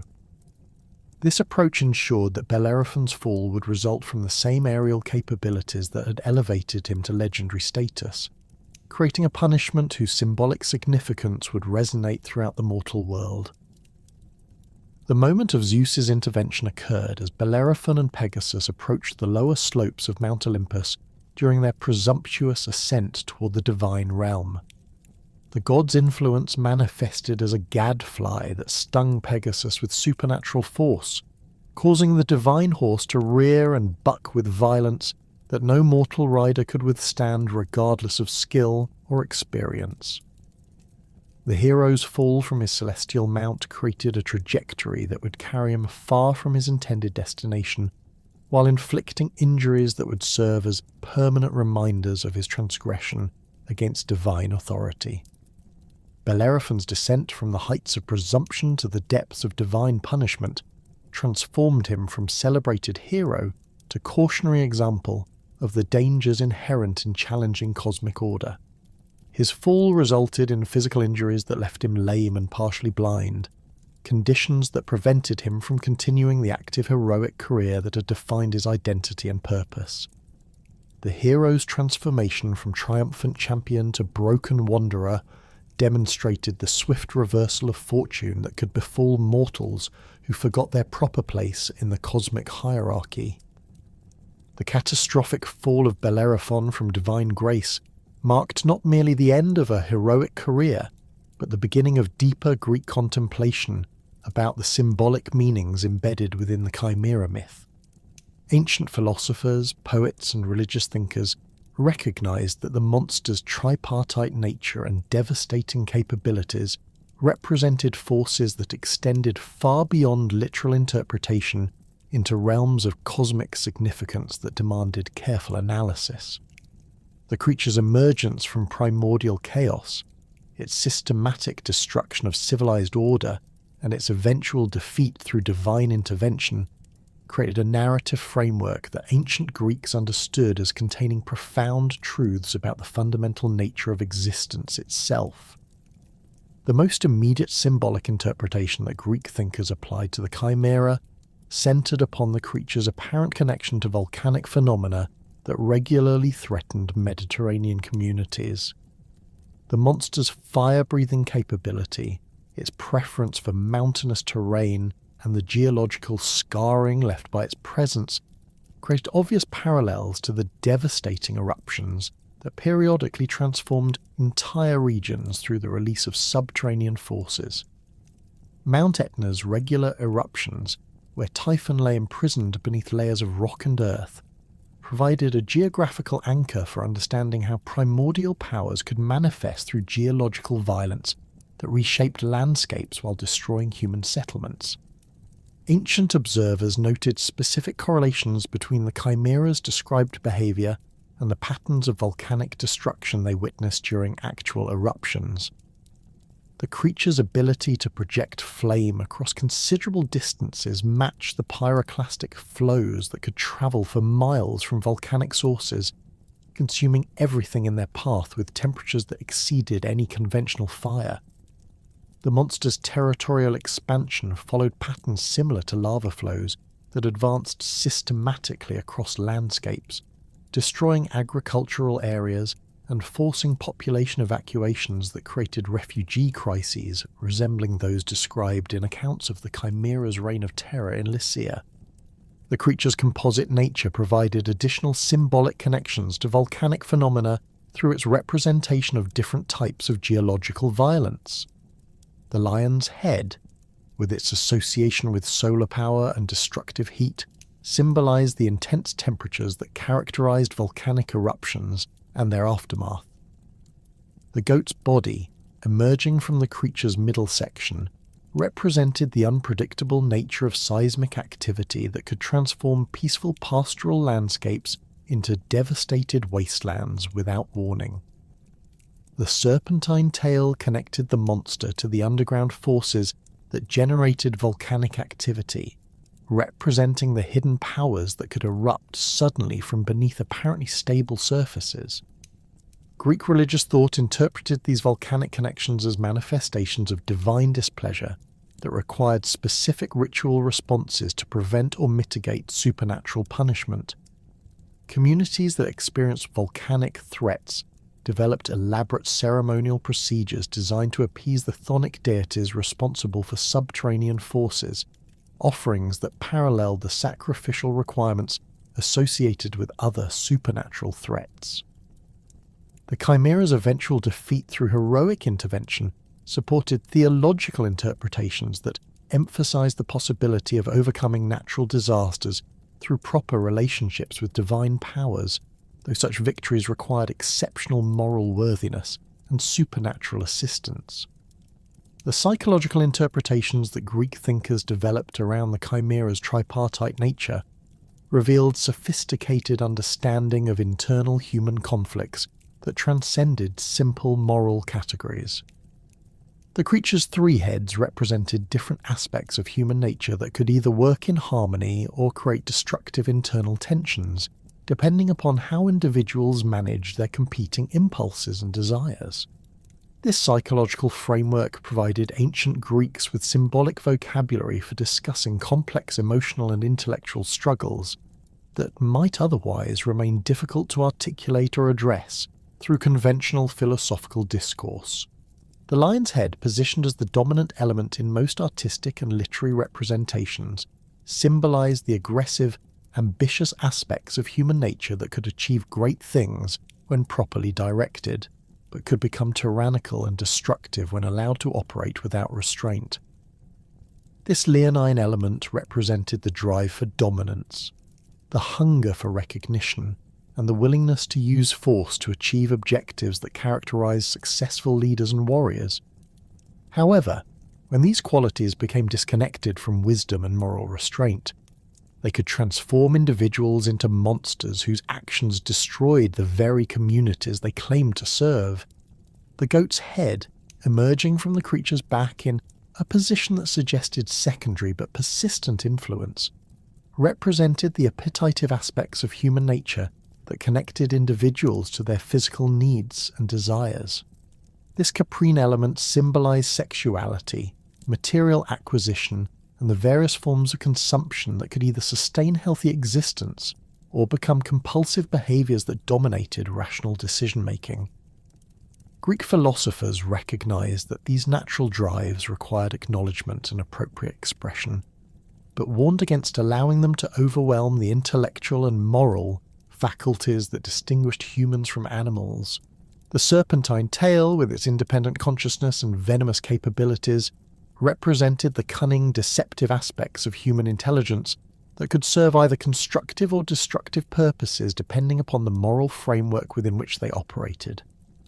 This Ophidian element symbolized the capacity for strategic thinking, the ability to perceive hidden connections and long-term consequences, and the skill in manipulation that could either protect communities from external threats or undermine social cohesion through internal corruption.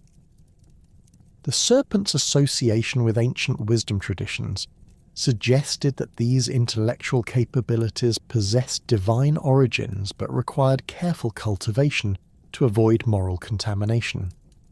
Ancient Greek psychological theory understood the chimera's composite nature as representing the internal conflicts that arose when these different aspects of human nature failed to achieve proper balance and coordination. Individuals whose leonine ambitions operated without tempering from rational reflection might become tyrants whose pursuit of power destroyed the social relationships that made civilized life possible. Those whose caprine appetites dominated their decision-making processes might become slaves to immediate gratification, who sacrificed long-term welfare for short-term pleasure. People whose serpentine cunning developed without moral guidance might become manipulators whose cleverness served only selfish interests while undermining trust and cooperation within their communities.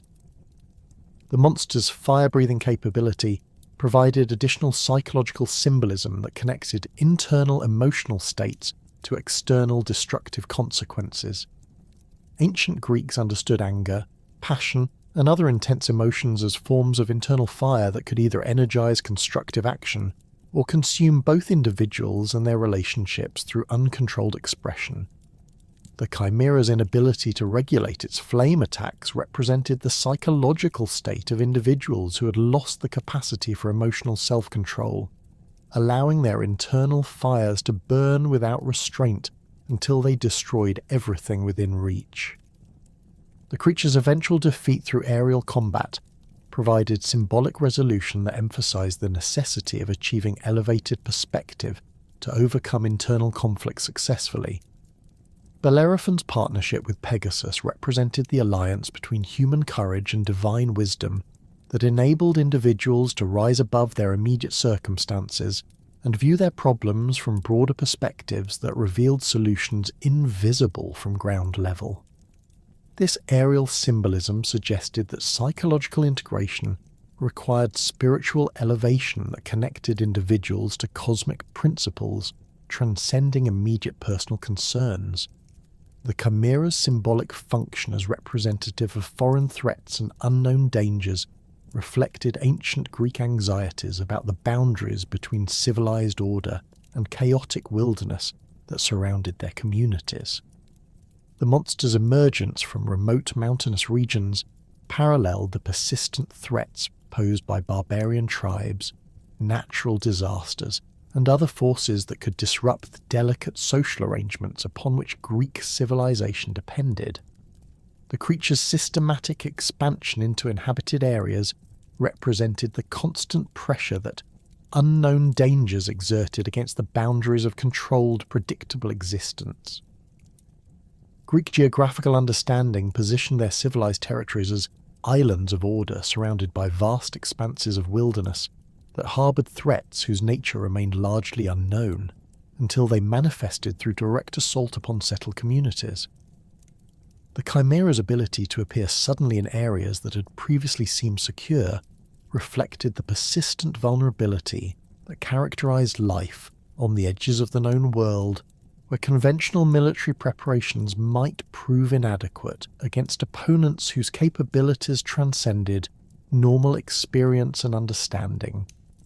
The monster's composite nature provided symbolic representation of the way foreign threats often combined familiar elements in unexpected configurations that challenged conventional defensive strategies. Just as the chimera merged recognizable animal characteristics into a form that defied natural categories, barbarian invasions might combine military tactics cultural practices, and technological innovations in ways that rendered established countermeasures ineffective. The creature's intelligence and adaptability represented the sophisticated nature of external threats that required equally sophisticated responses rather than simple applications of superior force. The geographical specificity of the Chimera's rampage in Lycia created additional symbolic meaning related to the vulnerability of prosperous communities that might attract predatory attention from external forces. Lycia's wealth, generated through successful trade relationships and agricultural productivity, had made the kingdom an attractive target for various forms of exploitation and conquest. The monster's systematic destruction of economic infrastructure represented the way external threats could undermine the foundations of prosperity while creating cascading effects that extended far beyond immediate physical damage. The religious and ritualistic significance that ancient Greeks attributed to the Chimera myth revealed sophisticated theological understanding of the relationships between cosmic order, divine justice, and human responsibility in maintaining proper boundaries between different realms of existence. The creature's parentage, tracing back to the primordial forces of Typhon and Echidna, connected it to the fundamental struggle between order and chaos that had shaped the cosmos since its creation. This genealogical framework positioned the monster as more than a simple predator, elevating it to cosmic significance as an agent of forces that threatened the stability of divine order itself. Ancient Greek religious practice recognized specific categories of supernatural threats that required different ritual responses depending upon their origins and characteristics. Creatures connected to chthonic deities demanded offerings and ceremonies that acknowledged the underground powers responsible for agricultural fertility, mineral wealth, and the mysteries of death and rebirth. The Chimera's connection to these subterranean forces through its serpentine elements required ritual approaches that differed significantly from those appropriate for threats associated with celestial or atmospheric deities. The sacrificial requirements associated with appeasing chthonic powers typically involved offerings of dark-coloured animals, libations poured directly into the earth, and ceremonies conducted during nighttime hours when the boundary between the world of the living and the realm of the dead became most permeable. These rituals acknowledged the legitimate authority of underground deities while seeking to redirect their attention away from destructive manifestations toward more constructive expressions of their power.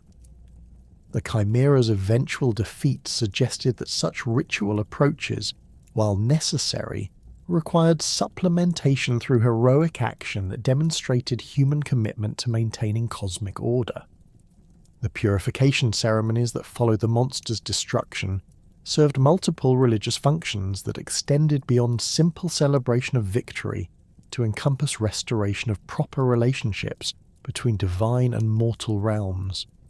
The creature's presence had created pollution that affected not only the immediate areas where it had operated, but the broader cosmic relationships that govern the interaction between different levels of existence. Cleansing rituals removed this contamination while re-establishing the boundaries that separated civilized order from chaotic wilderness. The theological implications of Bellerophon's victory emphasized the collaborative nature of successful resistance to supernatural threats, requiring coordination between human courage, divine favor, and proper ritual observance. The hero's initial prayers at the Perrine Spring had established the religious foundation for his mission, while his moral character had qualified him for divine assistance that made victory possible. This theological framework provided ancient Greeks with understanding of how communities could protect themselves from supernatural dangers through maintenance of proper relationships with divine powers. The ritual significance of the Golden Bridle that enabled Bellerophon's partnership with Pegasus represented the way divine intervention typically operated through enhancement of existing human capabilities, rather than replacement of human agency with supernatural force. Athena's gift provided the tools necessary for success, while requiring the hero to demonstrate the courage, skill, and moral worthiness necessary to utilize divine assistance effectively. This pattern of divine-human cooperation established theological precedents for understanding how communities could seek supernatural aid while maintaining responsibility for their own defense and welfare. The long-term religious implications of the Chimera myth influenced Greek understanding of the ongoing struggle between cosmic order and primordial chaos that required constant vigilance and periodic heroic intervention to maintain stability. The monster's destruction had eliminated one specific threat, but the forces that had created it remained active within the cosmic system, capable of generating new challenges that would test future generations' commitment to maintaining civilized order. This theological perspective encouraged communities to maintain military preparedness, moral standards, and religious observances that would qualify them for divine assistance when confronted with supernatural threats.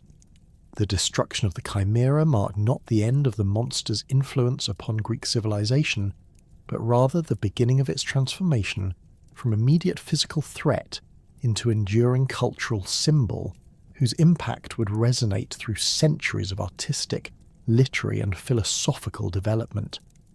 The creature's defeat had provided material for storytellers and artists who recognized in its tripartite horror a perfect embodiment of the complex fears and aspirations that defined ancient Greek understanding of their place within a cosmos where divine powers, natural forces, and human ambitions intersected in ways that could produce either magnificent achievement or catastrophic destruction.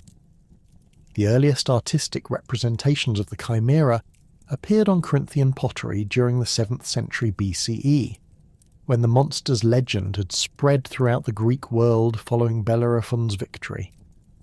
These initial depictions, found primarily on large storage vessels and ceremonial cups, portrayed the creature with emphasis on its leonine characteristics, while treating the goat and serpent elements as secondary features that distinguished it from conventional lions, without overwhelming the composition's visual balance. Corinthian artists, working within the geometric traditions that had dominated Greek decorative arts for generations, adapted the Chimera's complex form to fit established patterns of stylized animal representation that emphasized symbolic meaning over naturalistic detail. The monster's appearance on these early vessels served multiple cultural functions that extended beyond mere decorative enhancement to encompass religious and social significance. Wealthy households displayed chimera imagery as demonstration of their familiarity with heroic literature and their appreciation for artistic sophistication that required considerable skill to execute effectively. The creature's association with Bellerophon's triumph provided positive symbolic meaning that suggested the owner's identification with heroic values and divine favour, while the monster's defeated status neutralised any negative associations that might otherwise accompany depictions of supernatural threats. The evolution of chimera imagery through the Archaic period revealed increasing artistic confidence in handling complex composite forms that challenged conventional approaches to animal representation. Attic black figure painters of the 6th century BCE developed techniques that allowed more balanced treatment of the creature's 3 heads, creating compositions where each element received appropriate visual emphasis without compromising the overall design's coherence. These artists experimented with different orientations and proportions that explored various interpretations of ancient literary descriptions, while establishing visual conventions that would influence subsequent artistic traditions. The technical challenges posed by the chimera's tripartite nature forced Greek artists to develop innovative approaches to spatial organization and narrative composition that advanced the broader evolution of classical art. The creature's multiple heads required careful attention to directional flow and visual hierarchy that prevented compositions from becoming confused or overwhelming to viewers. Artists learned to use the monster's fire-breathing capability as a unifying element that connected its disparate parts, while providing dramatic focus that enhanced the overall composition's impact and memorability. The red figure technique that emerged in Athens during the late 6th century BCE provided new possibilities for chimera representation that emphasized the creature's supernatural characteristics through enhanced detail and more sophisticated color relationships. Red figure artists could achieve greater precision in depicting the monster's individual features while using the technique's inherent contrast between light figures and dark backgrounds to create dramatic effects that emphasize the creature's otherworldly nature. These technical advances allowed artists to explore psychological aspects of the chimera myth through facial expressions and body language that conveyed the terror and fascination that the monster inspired in ancient audiences. Architectural applications of chimera imagery reflected the creature's symbolic significance in contexts that emphasize protection and divine favour rather than simple decorative enhancement. Temple pediments and metopes featured the monster in scenes that typically showed its defeat by Bellerophon, creating visual narratives that reinforced religious messages about the triumph of order over chaos through divine intervention. These architectural contexts required artists to adapt chimera imagery to fit specific spatial constraints while maintaining the creature's visual impact and symbolic meaning within larger compositional schemes that included multiple figures and complex narrative elements. The chimera's appearance on coins issued by various Greek city-states demonstrated the creature's evolution into a recognized symbol of civic identity and divine protection. Corinth, as Bellerophon's birthplace, featured the monster prominently on its currency as a reference to the heroic traditions associated with the city's royal lineage. These numismatic representations required extreme simplification of the creature's complex form to fit within the limited space available on coin surfaces, leading to highly stylized versions that emphasized the most recognizable elements while suggesting the monster's tripartite nature through symbolic shorthand that informed viewers could immediately recognize. The literary influence of the chimera extended far beyond the specific narrative of Bellerophon's heroic victory to establish archetypal patterns that would shape monster-slaying stories throughout ancient literature.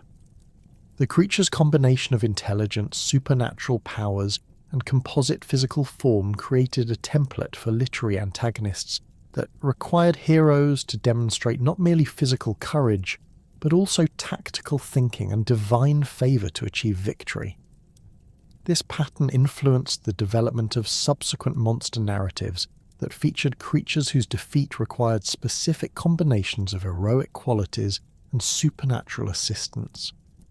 The relationship between Bellerophon and Pegasus established paradigmatic models for partnerships between mortal heroes and divine allies that would recur throughout Greek literature, with variations that explored different aspects of the collaboration between human agency and supernatural power. Later authors recognized that the most compelling heroic narratives required protagonists to demonstrate worthiness for divine assistance through moral character and dedicated effort, rather than simply receiving supernatural gifts without corresponding personal development. This pattern influenced stories ranging from Perseus's use of divine weapons against Medusa to Heracles' reliance upon Athena's guidance during his labours. The chimera's role in establishing archetypal patterns for monster-slaying myths extended to the geographical and cultural contexts within which such encounters typically occurred. The creature's rampage in Lycia, a kingdom positioned at the intersection of Greek and non-Greek territories, created a narrative framework that associated monster slaying with the expansion and protection of civilized order against threats emerging from borderland regions, where conventional social structures remained weak or absent. This geographical symbolism influenced later stories that typically positioned heroic encounters with supernatural threats in liminal spaces where the boundaries between civilization and wilderness remained contested. The theological implications of the chimera myth contributed to Greek understanding of the proper relationships between human ambition and divine authority through its exploration of both successful heroic achievement and catastrophic hubris. Bellerophon's initial victory demonstrated the possibilities available to mortals who combined courage with reverence for divine power, while his eventual fall illustrated the dangers that awaited those who allowed success to generate presumptuous attitudes toward cosmic hierarchy. This dual narrative provided ancient Greeks with a complete theological framework for understanding how heroic achievement could either enhance or threaten proper relationships between mortal and immortal realms. The monster's destruction through aerial combat established precedents for understanding how technological or tactical innovations could enable mortals to overcome seemingly impossible challenges when combined with divine favour and moral worthiness. The partnership between Bellerophon and Pegasus represented the way human intelligence could exploit supernatural advantages to achieve objectives that neither mortal effort nor divine intervention alone could accomplish. This collaborative model influenced Greek thinking about the proper relationship between human agency and divine assistance in contexts ranging from military strategy to technological development. The philosophical implications of the Chimera myth provided ancient Greek thinkers with rich material for exploring fundamental questions about reality, illusion, and the nature of composite beings that challenged conventional categories of understanding. The creature's tripartite form represented the philosophical problem of unity and multiplicity that concerned thinkers who sought to understand how complex phenomena could maintain coherent identity despite containing apparently contradictory elements. This philosophical framework influenced discussions about human nature, political organization, and cosmic structure that recognized the necessity of integrating diverse components into harmonious wholes. The relationship between the Chimera's composite nature and questions of identity and classification contributed to Greek philosophical development in areas ranging from natural philosophy to political theory. The creature's combination of leonine, caprine, and serpentine characteristics challenged observers to develop conceptual frameworks capable of accommodating entities that transcended simple categorical boundaries. This intellectual challenge influenced the development of more sophisticated approaches to classification and definition that recognized the limitations of rigid categories while maintaining the analytical precision necessary for effective philosophical discourse. The monster's fire-breathing capability provided philosophical metaphors for understanding the relationship between internal states and external manifestations that influenced Greek thinking about psychology, ethics, and political behavior. The creature's inability to control its destructive flame represented the consequences of allowing internal forces to operate without rational restraint, while its eventual defeat suggested the possibility of overcoming destructive impulses through proper application of intelligence and moral discipline. This metaphorical framework influenced philosophical discussions about the relationship between reason and passion that would continue to develop throughout the classical period. The Chimera's role in discussions of order versus chaos reflected broader Greek concerns about the stability of civilized institutions and the persistent threats posed by forces that operated outside established social and natural boundaries. The creature's systematic destruction of Lycian society demonstrated how quickly organized communities could collapse when confronted with threats that transcended conventional defensive capabilities, while Bellerophon's victory illustrated the importance of maintaining religious observances and moral standards that qualified communities for divine protection. This philosophical framework influenced Greek political theory and religious practice in ways that emphasized the fragility of civilized order and the constant vigilance required to maintain it. The long-term cultural impact of the Chimera extended beyond Greek civilization to influence Roman and later Mediterranean cultures that inherited and adapted Greek mythological traditions. Roman authors recognized in the creature's composite nature symbolic possibilities that aligned with their own concerns about imperial expansion, cultural integration, and the challenges of governing diverse populations with different traditions and loyalties. The monster's defeat by a hero who combined Greek courage with divine assistance provided Roman writers with narrative models that could be adapted to celebrate their own military achievements while acknowledging the supernatural forces that they believed governed imperial destiny. The creature's appearance in Roman art and literature demonstrated the adaptability of Greek mythological symbols to different cultural contexts, while maintaining core symbolic meanings that transcended specific historical circumstances. Roman artists developed their own interpretative traditions around chimera imagery that emphasized different aspects of the creature's symbolic significance, while preserving the essential narrative elements that had made the myth compelling to Greek audiences. These adaptations revealed the universal appeal of stories that explored the relationship between human courage and supernatural threats through dramatic narratives that combined adventure with profound philosophical and theological implications.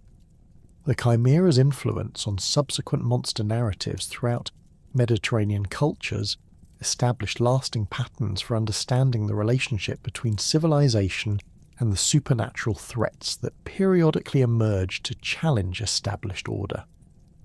The creature's tripartite nature provided a template for composite monsters that appeared in various cultural traditions, while its defeat through heroic intervention supported beliefs about the possibility of overcoming seemingly impossible challenges through proper combination of human effort and divine favour. These narrative patterns influenced storytelling traditions that continued to develop long after the specific historical circumstances that had generated the original myth had been forgotten.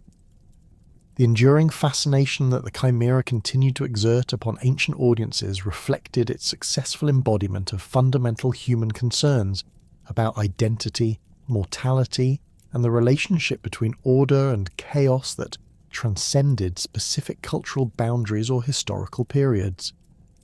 The creature's composite nature spoke to universal experiences of internal conflict and the challenge of integrating contradictory impulses into coherent personal identity, while its supernatural capabilities represented the persistent human fear of forces that operated beyond rational understanding or conventional control. The monster's eventual defeat provided reassurance that such threats could be overcome through proper application of courage, intelligence, and moral worthiness that qualified individuals for divine assistance. The chimera's legacy within Greek culture thus extended far beyond its original function as antagonist in a specific, heroic narrative to encompass broader, symbolic significance that influenced artistic, literary, philosophical, and religious development throughout the classical period. The creature's tripartite horror had been transformed through cultural transmission into a multifaceted symbol that could represent everything from psychological integration to political stability, from volcanic destruction to foreign invasion, from divine punishment to cosmic justice. This symbolic richness ensured that the chimera would continue to capture ancient imaginations long after the immediate circumstances of its mythological defeat had receded into legendary distance, establishing its place among the most enduring and influential monsters in the classical tradition that would shape Western literature and thought for millennia to come.